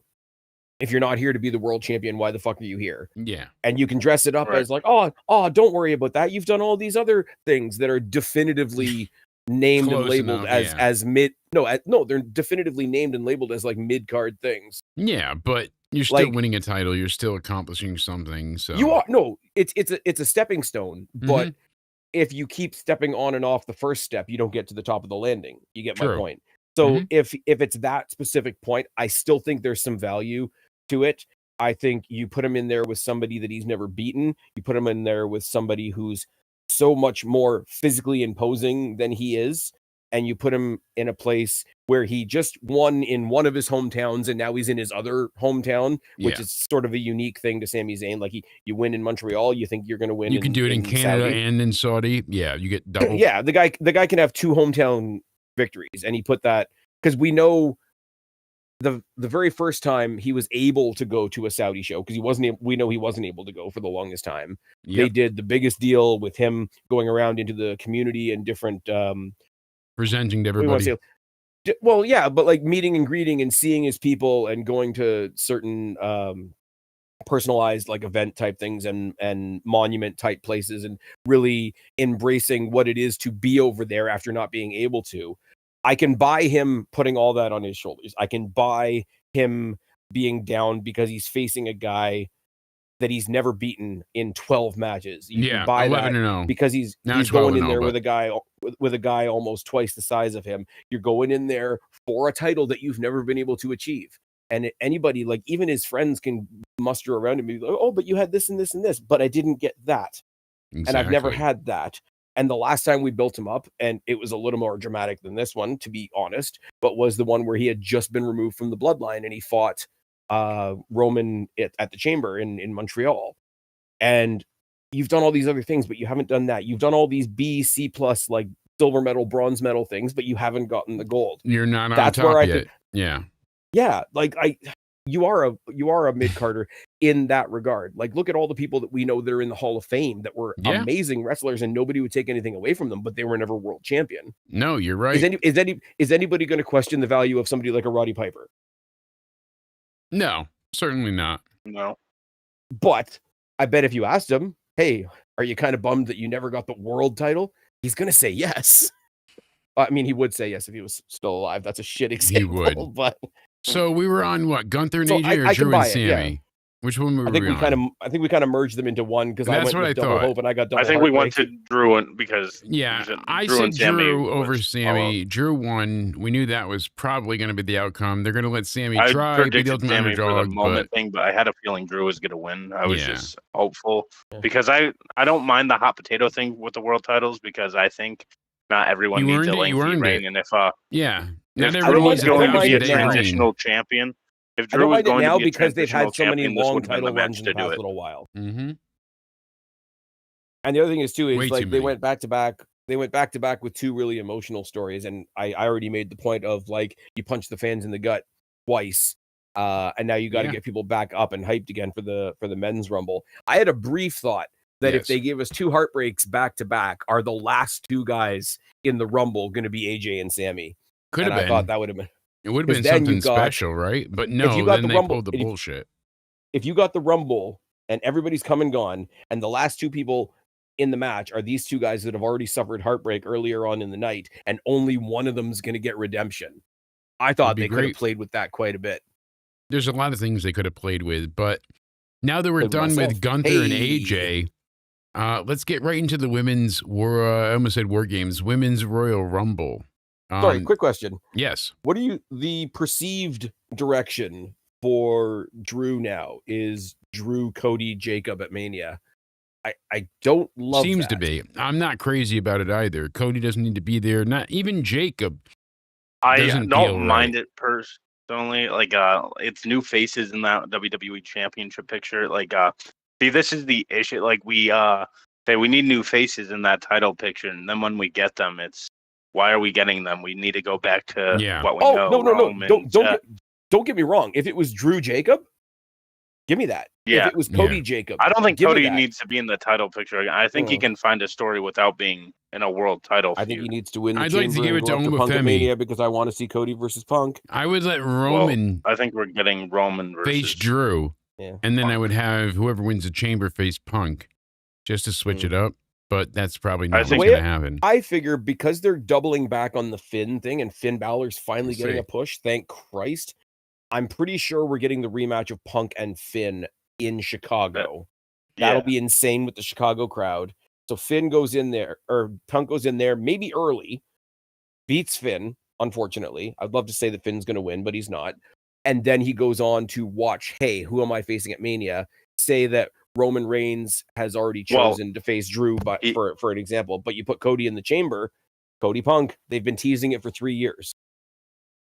I don't think they're going that route. It has to be like Roman and Punk, right? Because that's the only Maybe. thing that makes sense there. Because Drew and Roman, you want that again? Although don't. Drew did, I say- don't, but I'll take it if it gets me the match. There's one match that I need at WrestleMania. Sorry, Jake, you've heard me say this just about If- every pod we've yes. done. I want Punk and Cody if Cody actually goes heel. And who does AJ go Oh, on yeah, to? for We sure. said TNA wins by 66%, AEW 27%, New Japan 7%. So you know, TNA wins. Nuge. Go ahead and Nuge. continue. Nuge. It's one of those things, and it's just I've sort of this is a me thing, and I've kind of fixated on it because I am a tribal asshole, and there's nothing wrong with that. Yeah. We need Cody Punk. We There need we go. the fuck you, TK. Right. If you weren't a dickhead, you could have had this at All In, but instead we're going to do it in the main event of WrestleMania. CM Punk, Cody Rhodes is the biggest match WWE has in their back pocket right now. It is, but why does it feel like they're so reluctant to do it? I don't know. I think because they know it's the biggest thing they have in their back pocket, I think they've teased it every year before the Rumble. Even Cody said it on SmackDown 2 nights ago. Yeah. But They the have problem with teased that, it consistently, but no one's gotten to that point. They did a promo with each other before last year's Rumble and before the year before's Rumble, and then Cody mentioned it again this year. I think the problem with it is because it's so solidified as the cool thing that they have in their back pocket. They think if they play that card, okay, what's our next biggest thing we have in our back pocket? Yeah, I think they need to get Roman two. and- They need to develop something else. I think they do Feud. Punk and Cody at SummerSlam. I think SummerSlam's surrounding the retirement of Brock Lesnar, though. So Who's I going don't to think you want retire? to have them. Gunther? Oh yeah, 100%. Seems like it. Because I think we're guess, getting. but I think we're getting but- we're getting Oba Brock at WrestleMania, and then we're getting Brock Gunther at SummerSlam because SummerSlam's in Lesnar's backyard. In I think. Minnesota. Although I do want to see the only issue especially- with that is if you're gonna make SummerSlam about that, that's gonna make SummerSlam a fail. Jeremy because- says, I don't even like wrestling. How did I get here? It's just the laws of Good stuff. attraction. Good stuff. The algorithm is your friend. Yes, indeed. Cody says, I doubt Lesnar is doing any retirement match. He wants to. So him taking on Gunther at Minnesota's, SummerSlam. I doubt that is what that SummerSlam is revolved around, because not a lot of people are a fan of Lesnar still. So like, what about Mr. Iguana though, Cody? Mr. Iguana retires him. But here's the thing though, like you get people that divide opinion. John Cena divided opinion. It's a matter of how big WWE still sees him as, and they clearly still see him as something big. And if they're doing this thing now where they're acknowledging people on their way out the door, like they're acknowledging Goldberg, hanging up the boots. They obviously acknowledge. If you're getting Cody and if Punk though, they have to do Cody Punk at Mania. They have to put the biggest match on the biggest stage. It wouldn't make sense for Roman to go after either of those WWE champions. So, no, it would not. He wants a title. That's it. Here's the thing, and the thing about it is, because it would be Cody, if it's Cody and Punk in the world that we currently live in, it would be for the World Heavyweight Championship, which Roman's never been associated with. His title has always been, even when it was like the Universal and WWE, and then they melded them into the Undisputed title, that's always been his title. That's always been sort of, how do you want to say it? Like the hood ornament title. Yeah. And we have to do something gigantic. Again, going back to what we said the other night, we have to do something eventually to get idiots on the internet to stop referring to the World Heavyweight Championship as the Seth belt. Yeah. Because they're just dickheads. So I think wrapping that belt around a story as big as Cody versus Punk does that. I think, if Roman's going after the WWE Championship, then the WWE Champion is going to be Cody. So by default, I don't think you get Cody and Punk either way. You could. How does Cody get the world title? He doesn't have the world title right now. He's going to get the WWE title back from Drew at like Elimination Chamber or something. And then I don't think you get. I don't think you get. I don't think we have it. I don't think we have a WWE title. I don't think we have a WWE title match at Chamber. You're gonna have a World Heavyweight title match at Chamber, just like we only had a WWE title match tonight or today. I should say. And then they're gonna do something because they're clearly still building up Drew, Cody, and Jacob fought too. So then that's that match then. So you're on to something. Either way, that contradicts the other. Okay, in that case, you can go through. Do that match. So when do they face each other again? Who? Okay, if you're gonna do WWE Championship match, either bite the bullet and do it on SmackDown like they've been doing on Raw with Punk for the past couple of weeks. That'd be crazy. That could pop a huge number for SmackDown, and that's something that they want. Yeah. Or you do it at Chamber and you have Drew McIntyre like fuck with everybody and win again. Have Drew fuck everybody up. Cody can pull, if it's at the Chamber, Cody can pull an Edge and knock Kofi Kingston out of the Chamber because it'll be Kofi Kingston. Kofi Kingston will be wearing Jake's hat, actually. Yeah. And Cody goes on to steal a Chamber win, and that sort of takes him closer to his heel turn. And then by the time we get there, if we're talking about things the way I want them to be, then Roman Reigns has already set his sights on the WWE Championship. And he looks at the triple threat and he says, whichever one of you losers is holding that belt, I'll see you at WrestleMania. In a very, very Roman Reigns promo. Cody bashes his way into the Elimination Chamber and wins. He wins the Elimination Chamber in Chicago, in the hometown of CM Punk, who's going for the world title now because the Rumble winner has already chosen the other belt. Okay. So the path is kind of chosen for him. And then he comes, well, we knew we had to get here eventually. Well, if it isn't the consequences of my own actions. Yeah. Like, you know what I mean? It works. And trust me, I do agree. Because this later days, sort of elder statesman version of CM Punk that we're getting right now, sorry guys, is going to be great if Cody goes heel. I want to see it. I need that match. I don't care if we need to get a match like Roman Reigns versus Drew McIntyre. Well, there's two nights of SummerSlam though, if you're forgetting, so they can still do Punk and Cody at SummerSlam. WrestleMania. I'm sorry. This is the one thing. This is the one thing right now that I'm being stubborn on. This is the one thing, and I'll probably be wrong. I just don't see Roman going after Drew because he kind of made it clear that he wants either Cody or Punk in a way, and he's been having that story with them. So I think either Cody wins the WWE Roman Reigns can be a Roman and dumbass Cody and throw part his three. Rumble win away for a singles match against Cody with Basically, no that's title what it on the feels line. like. No title, no nothing. So, he just does it. Either Because Cody, or either if Cody the, gets the title back. if the triple threat match isn't a triple threat match, and what you Yeah. get at Chamber is just Drew versus Fatu, versus and Cody whoever. Cody establishes himself as being part of the That could be Chamber. crazy. That's a hell of a 'Cause thought. haven't they done it before as like, oh, the men's chamber is just made up of like the last 6 people in the Rumble? Unless you do We've another done that triple before. threat main It also event made it really for hard. So Roman, Cody, and Punk. Do you want to do that? No, if they're going to do a Cody triple, says, who if says they're my gonna- chamber win? it's your gets me choice, that Cody. title. It's your choice, Cody. if they're going to do a triple threat match, I would much rather it be Punk. What are you Cody, thinking? Finn. Yeah. Yeah, I think that they're gonna do Roman and Punk, and then they're gonna probably do that triple threat with. Probably, but I see some tag match coming before the triple threat or whatever. Absolutely. The Women's Royal Rumble. Now that we have those 2 matches out of the way, we start off with Charlotte Flair, number 2. Alexa fucking Bliss. Wow. People were not as excited as I was a to really see the fun partners fight. Before they actually did the accidental elimination, this thing that they did at the beginning, where they basically said, "Hey, it's just the 2 of us. Why don't we just chill and wait for the 3rd person to show up?" Why don't we just wait? That's what you would do. Like, okay, it would be too much and it would be a little bit lame. But if it had was been perfect. like Liv, and then Roxy, and then number 3 was Raquel, and like Yeah. the 3 of them just like sat back and chilled. Sorry, It could work, but I it thought worked it was. great. I thought it was clever. Yeah. I thought there's always like a friendly competition between the 2 of them.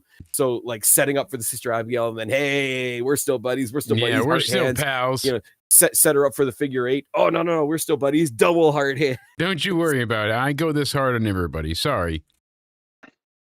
But It works though. It does. here's the Indeed, one. Spaz. Here's the one that Okay. I said I was going to get into the nitpicky stuff that nobody else really cares about. Right? Yes, you wanted to get into Becky the fine Lynch. details.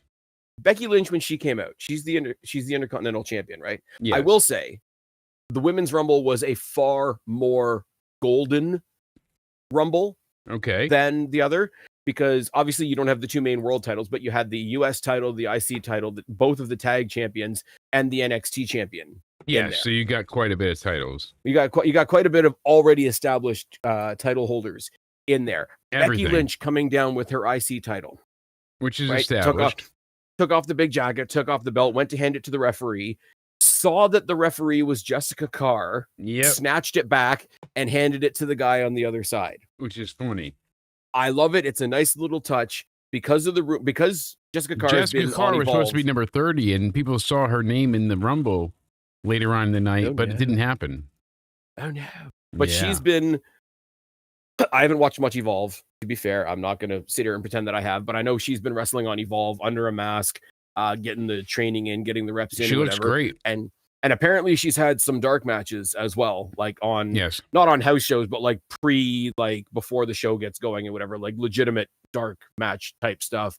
Apparently she's going to transition from referee to roster member, and it's going to be brought about by she's going to have to referee another one of Becky Lynch's matches, and she's going to get a little too hands-on with the referee. Just and a the little referee's bit. going to like storm back to Adam Pearce's office and say, look, I know I'm a referee. Here's my referee's But- license. Let me fight her type thing. Yeah. I think that's really cool. It could And work. I think a little tiny, like Becky little bit Lynch of is a very positivity. Becky Lynch is a very details wrestler. And just that little, no, I'll hand it to this guy.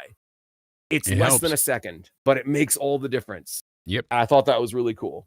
Good to show One growth. thing I do want to say, once again, shout out NXT. Sol Ruka was there, Lola was there, JC was there, Kalani was there. Kalani took a hell of a bump on her elimination. Damn. I don't want to say the best person in the match. I will say the person that superseded the expectations I had of them the most Yes. in this whole thing, Kiana James. Oh, Miss Bolt on tits, because she couldn't show off the knockers. She had to sell, and she looked great.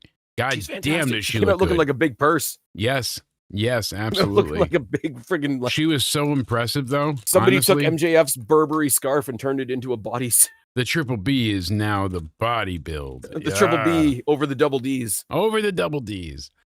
Yes, Miss Bolt on Tits looked great. I don't know what to say besides that because it's so I think true. it's so unfortunate that she was such like just a gimmick.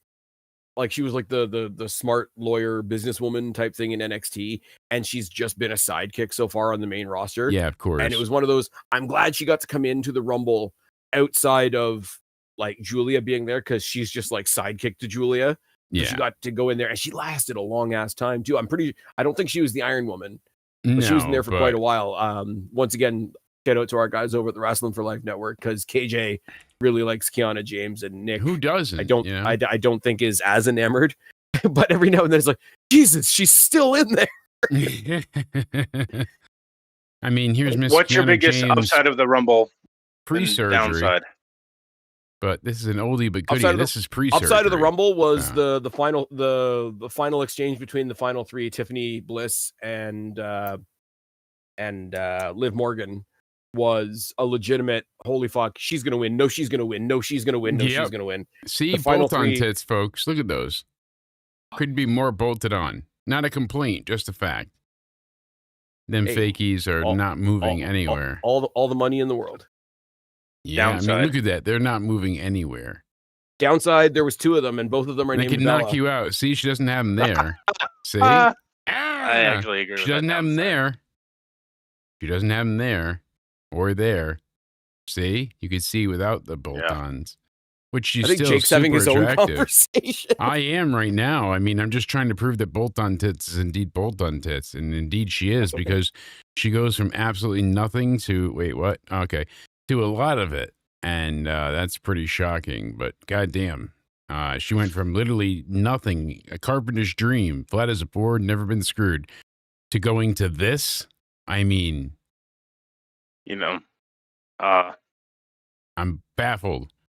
We went from flat to pretty hot and tempting. That kind of fat. So you're saying she went from flat to all that?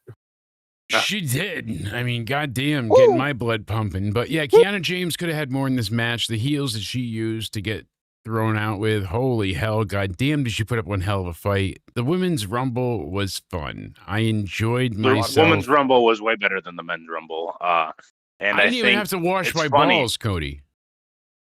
Oh, you didn't? Mm-mm. Oh. Totally unnecessary. Did you want to tell everyone that out loud? No, I was telling you in private. Oh. Well, you forgot to Fuck it, we'll do it live. We're doing it live, regardless. I mean, come it's on. funny how Brie comes out and they don't. I don't think they cheer for her. They thought she was Daniel Bryan or something. All they did was yes. Yes. And they're like, you know who that's homage to? Like they couldn't say his It name. makes me think of an old promo from somebody that didn't show up tonight. It's really unfortunate for you two that talent is not sexually transmitted. Oh, where was AJ? She should have been there. I don't understand why she was not present for this Rumble when it was He's going to rumored have that a huge moment at the Chamber because maybe in Chicago. But she went ahead and was heavily rumored to be at this show by reliable people. So I'm shocked it didn't happen. Maybe something changed. Maybe she never was booked. Say, Jake, my friend, you can't say reliable without lie. You got me there, sir. So continue your opinion, sir. It's the worst fake news. Not fantastic. What do we think of this I match? wish we had more surprises. But Absolutely. I like the Women's Rumble. Well, I like the match with it's not Kiana was necessarily a good. Rumble. It's not necessarily a Rumble thing because they actually like foreshadowed it on Raw. But I think the fact that we're actually seeing Natty, not Natalia, on the main roster, is a good move. Her entrance. My only issue is like she went years with being I know she's a big influence and big help to all the women's roster, but I think the only issue for me to have her be believable now is like, she's been lame for so long. Yeah.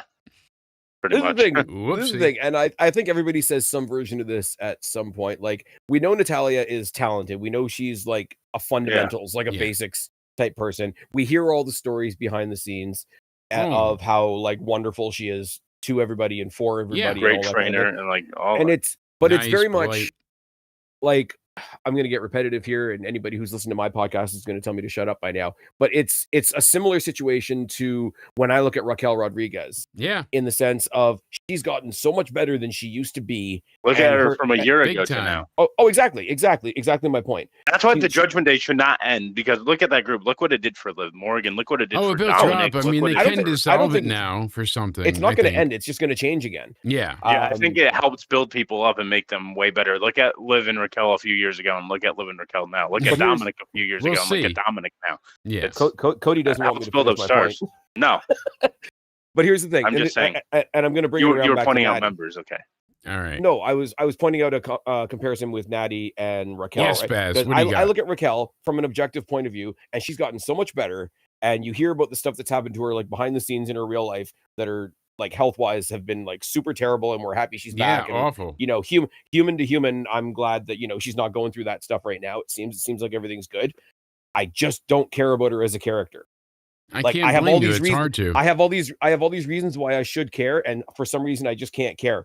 So now I bring that back to Natty, who technically is great, except she can't do a sharpshooter. No, she's done all these great things for the industry behind the scenes. There's every reason why we should like her, but I just can't care because she's been really lame. Yeah. But now we're going to be very quiet. We'll be all right. The switch, and we've seen the what do you call it? What she's done, like in Bloodsport, and even when she showed up in AAA, which is technically under the WWE banner, it's like, okay, you're doing it in your own house now. Just do it on the main roster. I'm happy. So for hopefully Liv. this will be something for her. No doubt. I mean, I'm happy for Liv. There really wasn't much of a big story coming out of here besides Lash dominating a lot of entries. I think it was 6 or 7. Lash took out a lot of the powerhouse people and single-handedly eliminated both Bellas. So Lash is now my MVP. Yep, she did very well, and Liv took the whole thing. It went as planned. Yeah. I give this Royal Rumble probably realistically a 7 out of 10 because it was still entertaining. It wasn't horrible. It just wasn't surprising or anything unexpected. They let the hype build for too long without any build. Another one that had such a good showing that I thought she was going to be in the final 4, final 3 was Sol Ruca. Maybe. So what do you got, Cody? We'll find out what the average is. What are we ranking this Rumble out of 10 or 5? Yep, out of 10. 10. 7. 7. Okay, so you say 7, you say 7, I say 8, so we'll go like 7.5. Yep, that sounds fair. So you 7.65, something like that. Exactly. So you only have a little bit to save your family, Spaz. A lot of it is based on the winner.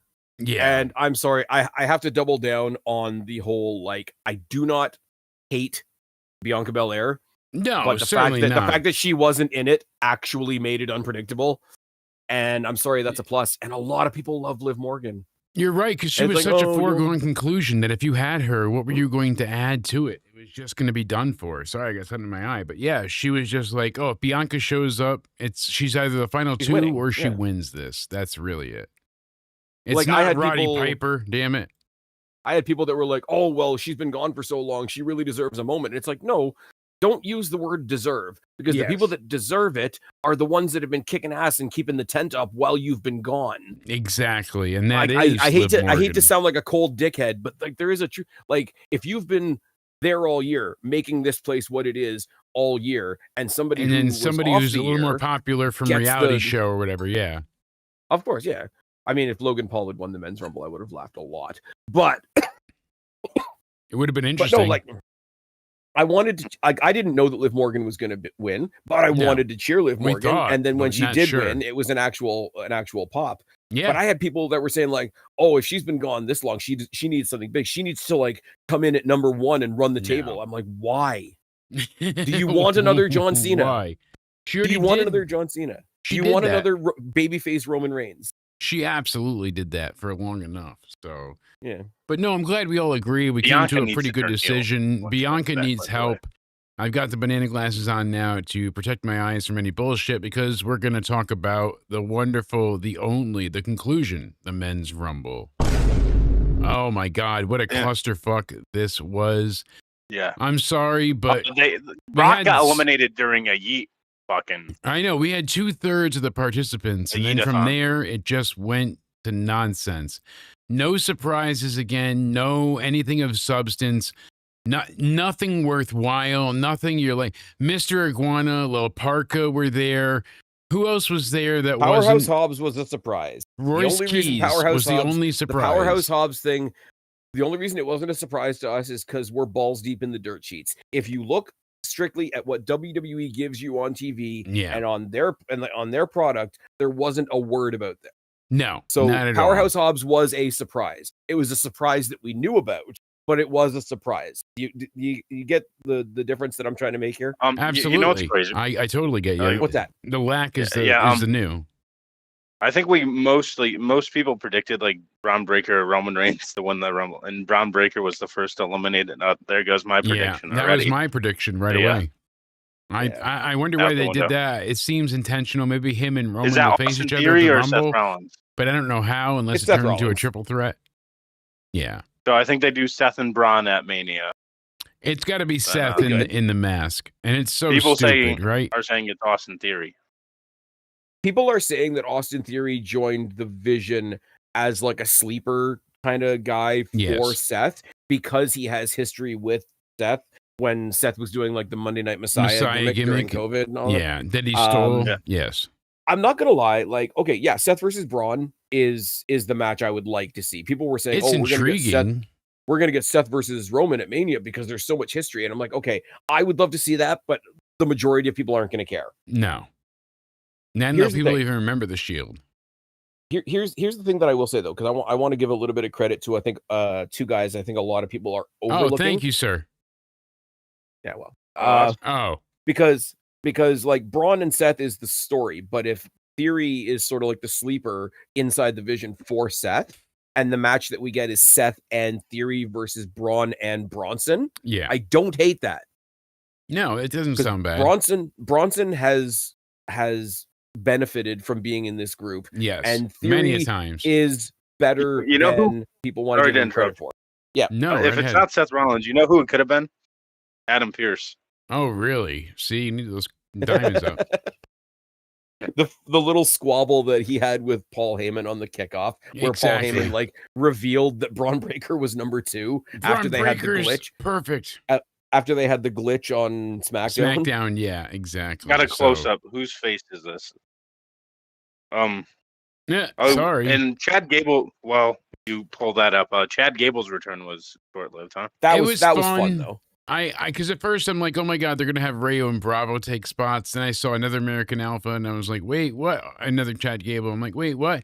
Okay, it is Chad. That's cool. But they never really went anywhere with it. Stupid. It was stupid. He should have unmasked him. It was but it was the good kind of stupid. One should have been unmasked, though. Well, it's true.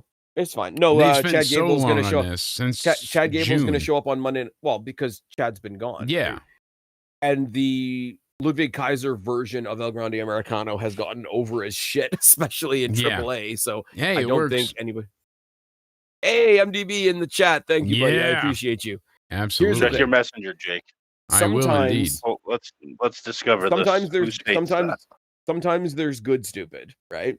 And people have talked about oh, what are they going to do when Chad Gable comes back? Da da da da da. And everybody's like, oh, what is it going to be, like a living, breathing Spider-Man meme? So they gave you the Spider-Man meme. Could be. I mean, and I don't think that's bad. Yeah, Chad and El Grande looking at each other, but look at the close up of the masked man. Get his mouth agape a bit, his tongue was out a little bit, but look at that with the eyes. I could see that being Seth Rollins. That looks like Seth. It looks. It doesn't look like he has facial hair though. He could. I mean, it would be. So Seth's face turn is that he's baby faced because he's literally shaved himself baby face. Yes, that's how he got away. Daniel with it. Bryan. But here's the thing, though, right? Because WWE loves a random attacker in a black hood. Yes. Even if it is Theory physically tonight, because Seth's not quite ready yet, they could still write it into the story that Seth snuck into the Rumble and attacked somebody. Oh yeah. Because the guy was never unmasked. So who it actually is may not matter as to later on in the timeline when they tell you who the story tells you it is. Does that make sense? Exactly. No, it makes perfect sense. And that's speaking of long-term storytelling, we're on our way to WrestleMania, right? Yes. So what is NXT's version of WrestleMania? Stand and deliver. Oi, oi, oi. Oi, oi, oi. All right. I think very, very cool to have not only Oba debuted in the Rumble as number one or whatever, but also number 2 at several points. No, at several points in the early going of the match, you had the main event of Stand and Deliver Oi, oi, oi from last year together with Javon and Trick and Oba. And I think they did a lot. And Trick is over as hell. Yeah, Trick is the most over babyface person trying to play heel ever. He deserves it, though. You're absolutely right. It's not necessarily a strike against the Rumble, but are you surprised with all the hype over Trick Williams that there wasn't a entrance from Carmelo Hayes so that they could have a standoff? No, because they used Carmelo on SmackDown. I didn't think there would be. I think you can get that on the Mania card for one of the nights. Carmelo and Rick for the United States title. Oh, for the match, absolutely. I wasn't implying that they should have had a match. I'm just saying, like even a standoff. Like as soon as Brock Lesnar got into the ring and him and Oba sort of chucked the small bodies aside, you knew the standoff was going to be there. That's why I'm thinking you're getting him versus Oba at Mania, and then you get the Gunther match at SummerSlam. Yeah, I mean, this is why the SmackDown made a little bit of sense. Mania. And yes, I know Brock Lesnar, the big politician, blah, blah, blah. But if Obafemi goes to WrestleMania and beats Brock Lesnar, that's still a big deal. I don't care. We don't like Brock Lesnar because he might have known about something that somebody else might have done, and that's enough. When really we're just upset that he beat Kofi Kingston, which made entirely sense. Maybe positively, not quite. That's how we say it here. But I want to see Obafemi versus Brock Lesnar at WrestleMania. Kofi Kingston tries to do a run-in for some reason, and Brock Lesnar just F5s him again. Would be hilarious, that's for sure. I mean, you got everybody. Baz wants to see Mr. Iguana versus Santina Marella. Who doesn't? Of night 2 at this point, and I'll call it absolute cinema. Yeah, that is cinema. Who doesn't want to see that? I mean, seriously, right, Spaz? I'm all about it. I want to see Mr. Iguana on the main roster just to piss off everybody that doesn't like fun. All right, so.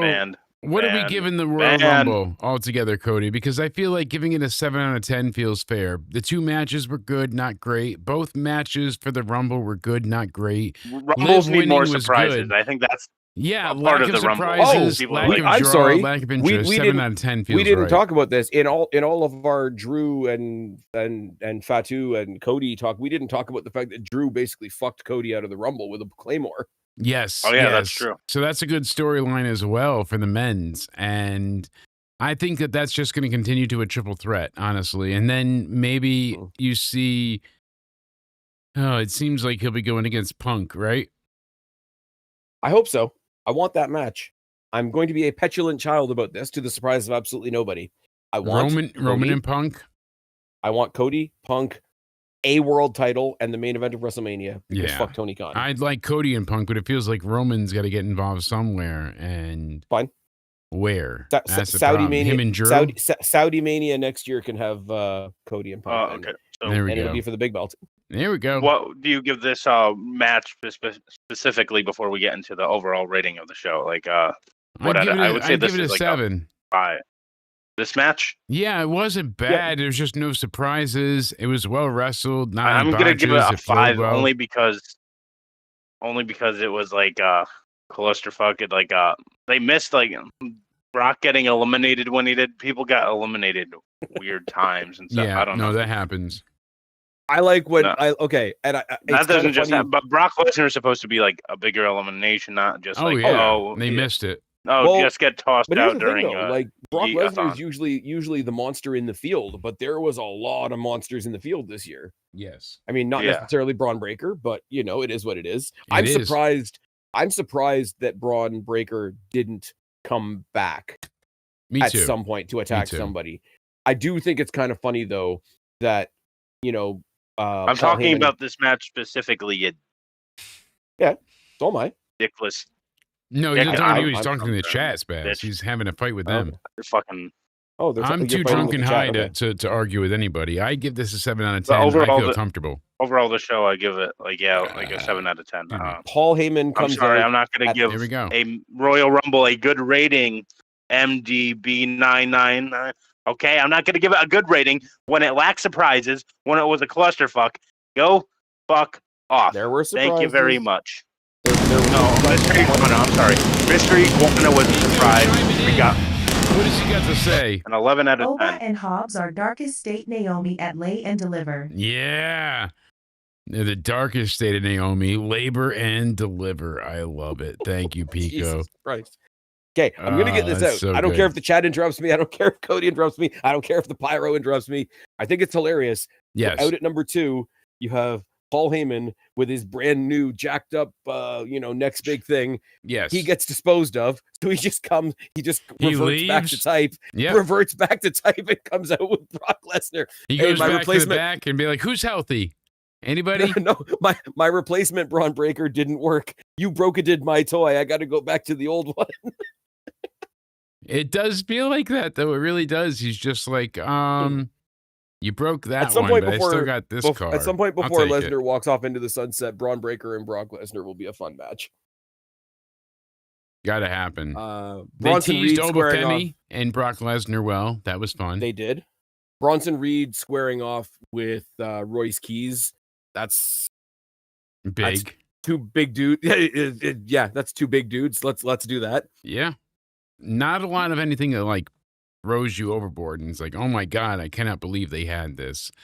And I think that's the problem. Like last year at the Rumble, All we're the like, eliminations oh were my God, just Jay won too and this happened off. and this. A Now lot we're of not getting questionable that. decisions with the eliminations. Yeah. I think it was a little bit funny, and it sort of became an afterthought mid-match, which is funny because Roman Reigns ended up winning. But in the middle, when they were doing like the bloodline stuff with him and Jay, and they couldn't decide whether they were throwing each other around or helping each other to get rid of other people, and they kind of went back and forth. They hit the 1D because Jimmy's no doubt. on baby mama duties and such. He's on baby mama. I didn't even know about this, Did but she the break crowd her was chanting. water? The crowd was chanting, "We want Vince" at Triple H during the press conference. So that did happen at the post show. Nice. That did happen. Nice. Yeah, exactly. So they're just curious where the water broke at. Is this the water? I'm just saying Jimmy's out there on baby mama duties, and Montez Ford is helping his significant other with a fingering injury. So Yes, a lot indeed. of sketchy stuff going on. Now, if you consider the fact that we had, Powerhouse Hobbs and Obafemi and Trey, I was going to say Trey Miguel, Jesus Christ, Javon Evans, Trick Williams, all that sort of thing. You got them all. Maybe we missed Montez Ford a little bit. Surprised that they didn't, with how well the working relationship is going right now with TNA. Are we surprised that they didn't have a cameo from TNA this year? I wouldn't have minded one. I figured they'd one or have two. one. Yeah. I thought they would at least do Santana, give him the similar treatment as to what they gave Joe Hendry a couple years ago. Let him enter the Rumble as the champion, represent the brand, and all that kind of thing. But not so much. But we did get some over the two Rumbles. We had some decent NXT representation. We had some fun representation from So AAA. what do we have next, Spaz? Who faces who? Because that's what I want to know. We got Roman Reigns winning. Does he face Drew? Does he face Cody? That's not exciting either which way. I would say more Drew than Cody, but he and Cody have unfinished business, so it'd be 1-1 to get the rubber match done. I'm always begging for WWE to do something unpredictable. Yes. If they go the triple threat route before WrestleMania and they actually decide to belt up Fatu, Okay. Roman Reigns and Jacob Fatu would be something to look at. I don't know whether I need it on my WrestleMania card. Yeah, that I seems would- to be I a do bit wanna- of a conundrum. I would want to see it. I just don't know if it goes there. And there's a lot of stuff like that in WWE right now. No wish- Yes. I wish that this like brand new out of nowhere push that they're giving Finn, which is awesome, Yeah. would take him to WrestleMania, but it's Oh, not me going to. It's too. going to be No. it's going to be a Chamber. Yeah. He's going to get another round. He's going to get another round with He'll CM get Punk, and I defeated think the and match will be squashed. great. Yeah. He will get the loudest booing he's gotten in a while because he's facing Punk Sucks. in Chicago. Yeah. Probably. Because even Punk's comeback was in Chicago. And he was Balor like- deserves so much better. Him and Balor Club set the whole wrestling business on fire with Bullet Club. And then from there, it just took off. And he never once got the credit that he truly deserved. it's absolutely true. I do Yep. think okay, I hate to say it this way, but once we get past WrestleMania season, I think Balor's in the title picture solid. I hope so. We'll We'll see what comes of it, but Balor deserves it. He needs that. He was the Universal Champion for a day. Who remembers For a that? little bit. Yeah, exactly. just when he held on to it, so he had to give it up via injury. So terrible. Oh, I'm telling you. Where's is MDB still in the chat? How many knee pads did you count? MDB, the knee pad patrol. He is. Well, right now we've got the poll going on. Who wins, Cody or Punk? 67% say Punk over Cody. In a Cody versus Punk? Yeah. So remember we had to ask the poll before. Ask the chat. And see, here's the thing. I want the match so bad. And if you're asking me for a winner, I'm not going to know until the day. It depends on how we get there. Until how it happens. We got 76 days till wrestling. Nice. Excited. Woo! Nice. Yes, indeed. Any final thoughts for the Rumble, folks, gents and gents? For me, I'm Men's upset. Rumble was a clusterfuck, not absolute cinema. Yeah, I'm more got upset horny that over all Braun the Breaker entrances and Mr. didn't Iguana. accomplish anything, right, Cody? I mean, he really just fell behind. Yeah, I'm shocked. the arrow I here. honestly thought Braun Breaker was gonna do what Obafemi did, Yeah, but and that's not what we got. We talked about Ashley Mazzaro being named in the Epstein files and how that affects I will her. say, if nothing else, they did do a hell of a job of introducing Obafemi to whoever didn't know who Obafemi was. Oh, yeah, they did a good job bringing Insanely the NXT well. call-ups, but I think a couple of them probably could have came closer or won even. Sol Ruka got Where close is to Joe being in the Final Hendry? Four. Where is Joe Hendry? He's part of your main roster. Where is he? No, he's This is not. He's part of the NXT roster. But they called him up to SmackDown. Did they? Yes, when they called up everybody else that was part of the Saturday Night Main MDB Event show. watched the show with a helmet to keep everything safe, and he officially got through the show unharmed. That's why he's so happy of himself. So he's giving the show wearing the nuclear diffusion helmet. That's why. MDB, you're my That's buddy, why. but we know you're only happy with the show because Sami Zayn lost. MDB doesn't like Sami Zayn. He's he wrong, hates but it's him. okay. I mean, Roddy Piper, does he not? Because who else says, shut the fuck up? You know? Not Spaz, that's for sure. I just genuinely think that as we look back on this show, you're going to see more and more reveals that we didn't consider before. Hindsight, of course, is 2020, but that's the glorious part of it. Knowing what's going on around the world now with comparison to these, we're going to be able to come to some great conclusions. So I'm excited to see what comes up. We're done here. I would just like you to do me a favor and consult WWE.com and specifically the NXT roster so that you can see that Joe Hendry is in fact still on NXT. Oh, Yes. shit. Yes, he is. they Oh my do God, the guys, breaking soft news. call up. Before we So- leave, Shush. Breaking news. Triple H announced this. Can you guess what he said at the What's end of the that? post show? That it was Come on, great. yes. No. A lot of surprises That to we're come. officially in a new era. Oh, see, we knew that was going to happen. I mean, it was We're coming. now on the road Oh to my WrestleMania. We God. had to pull the car out of the garage. Yes, indeed. Yeah, Yeah. they still haven't listed for SmackDown, but he's also on the NXT roster internally now, just like Jordan Grace and everybody else. So that's why he did the whole Miz Tiny Balls thing then. That's his because he everything's was on great the main thing. roster. Like, Ron over there. We're in Great. everything's My great. name's Ron. I'm in Tony. Oh, sorry. I fear for Tommaso Ciampa. I'm curious what happens with him. Let me hug you. know, poor guy has. And He's then, not and then we had got a a great call in shot. from outside that said, "We're in a new era. It's the greatest era. It's Yeah, fantastic. the greatest of I all would- time. I would never say that. That's what they tell me. Cody, you have it's a anything huge- else you want to add to the Royal They Rumble? tell me my era is huge. No, and because, gigantic. I think it was a good show overall, but yeah, it was just fun, but a clusterfuck, like messy men's rumble. Not bad, but it was just nothing know. was bad here the entire night. It just wasn't captivating. It wasn't as explosive or as, I don't want to say captivating again, but as interesting as it normally is. Usually you have this big draw that sucks you into the goddamn Rumble and you're like, oh my God, everybody wants to be the main event of Mania. They're going to kill each other. And instead, Okay, Liv guys, is like, guys. hey, I won the title. More basic question for you. Yes. Eventually, they're going to get the message and end with the women's rumble, right? Yes. Hopefully. Yeah. Please. All right, that's all I got. Because every time. Has there been a men's rumble that's been better than the women's ever since it's been a thing? Maybe the 2021, that's it. Yeah, I think 2020, but besides that, I would have to go back and check it out. Regardless, that was a great rumble. That was the one where because Edge of came back, Drew. right? Yes, with Drew taking out Lesnar. In the big ball stadium, yeah. I mean, they missed Cody and who was it taking out Lesnar? It was two of them, Cody and somebody else, Priest. I think so. Yeah, it was a weird elimination because they were more focused on Jay. Yep. Well, he was yeeting. Yeeting is important. He had to get all his yeets out. The Brock Lesnar elimination is a bigger part of the Rumble, and they treated him like he was a jobber there. And I wish when Jay said, "Hey, let's run it back," he went ahead and got eliminated right then and there. You know, he's running it back. Roman told him to run it back a third. Roman told him to run it back a third time and then knock the taste out of his knocked mouth. the slap out of him. So I wish that happened the first time. Jay tried to eliminate him at the end. Say that again. Knocked the slap out of him. Yeah. How does one do that exactly? Knocked the piss taste out of his mouth. That's the old Bret Hart. That's why I kicked your leg out of your leg. Oh, see? Paralysis and all. Tomorrow, guys, you have the second episode of Into Somewhere Sports to look forward to. Monday, we have the Raw Review. Tuesday, NXT.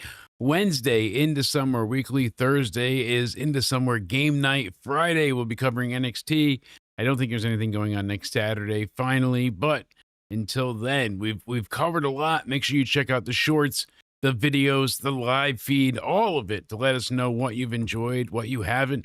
What do you want changed? You know, comment down below and tell us what do you enjoy most about the reviews and what would you like to see us work on? We always appreciate the constructive criticism. Isn't that right, Mr. Cody Onidi 316? Give me a hell yeah. Of course we do. Yes, indeed. So what I need from you now is, Cody, first, tell all these beautiful people where they can find you, my friend.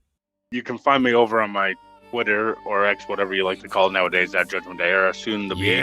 Like my Instagram, Cody_Onidi_316. That goes from my YouTube, temporarily Judgment Day Era, but again, Cody_Onidi_316 will be the name. And my Instagram is already Cody_Onidi_316. Exactly. Cody_Onidi_316. Give me a hell yeah. Spaz, tell these amazing people where they could find you, my friend. Oh, Jesus Christ. Spaz Phoenix Podcast on YouTube. We'll be here for a few hours.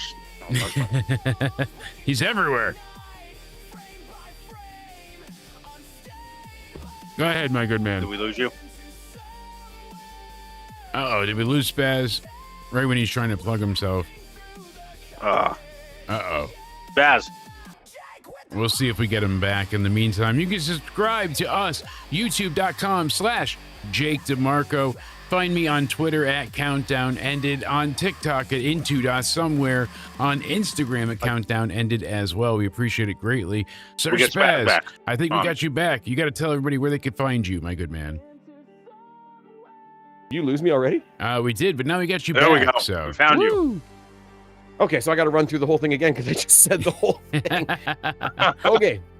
Spaz Phoenix Podcast on YouTube, on Rumble, on Spotify, iTunes, Amazon. You can find me at Spaz Phoenix on X and Instagram.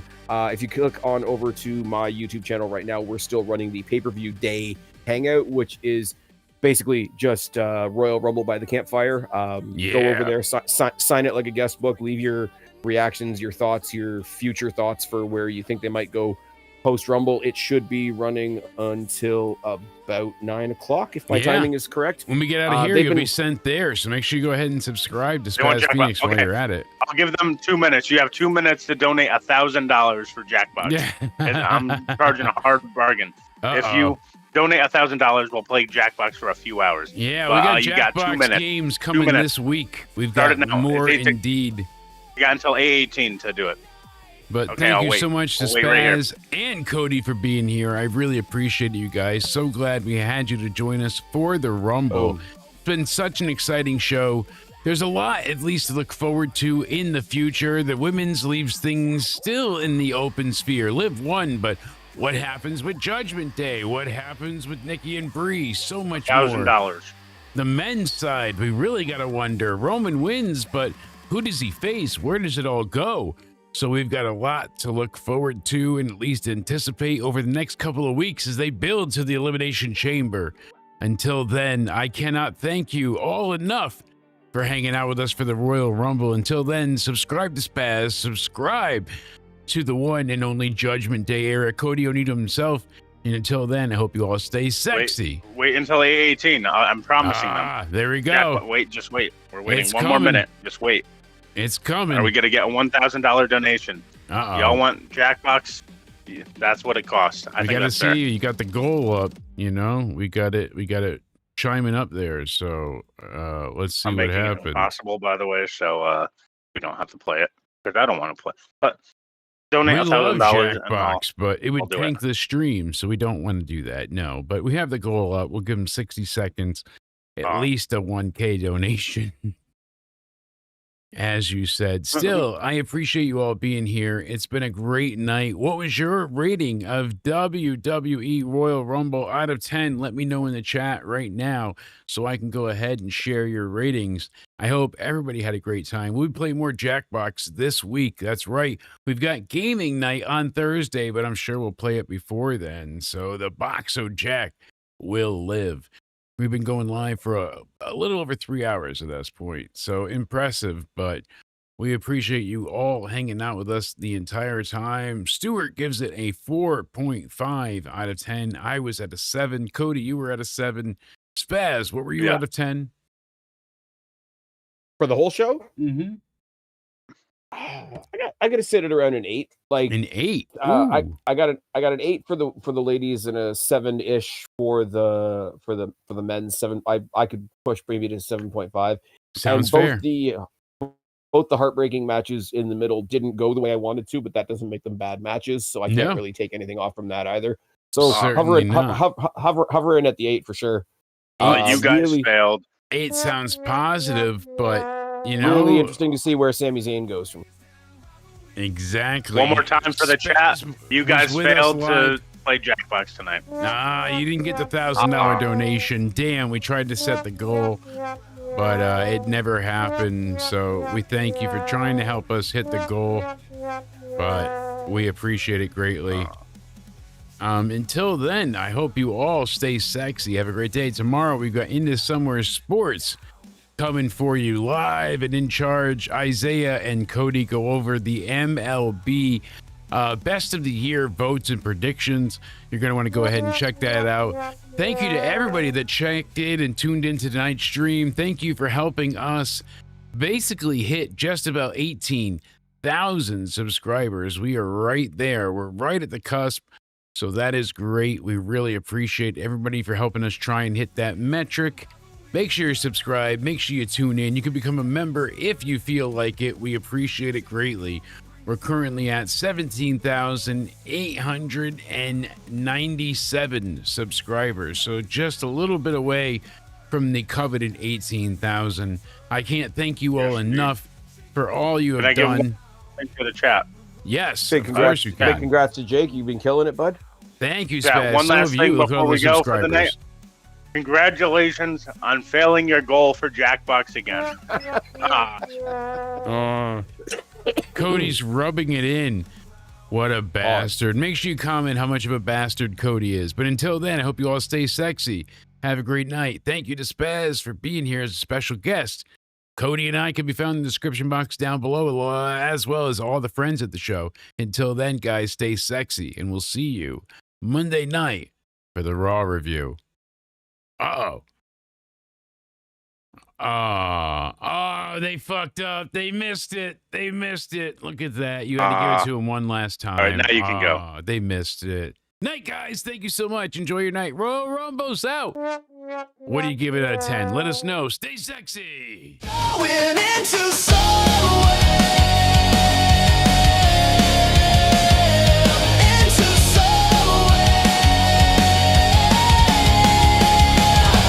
Who's your pick? Say the name. Chat on fire. Fuel the flame. Hey, Final Four. Hold your breath. Don't blink. That bell rings. We say what we think.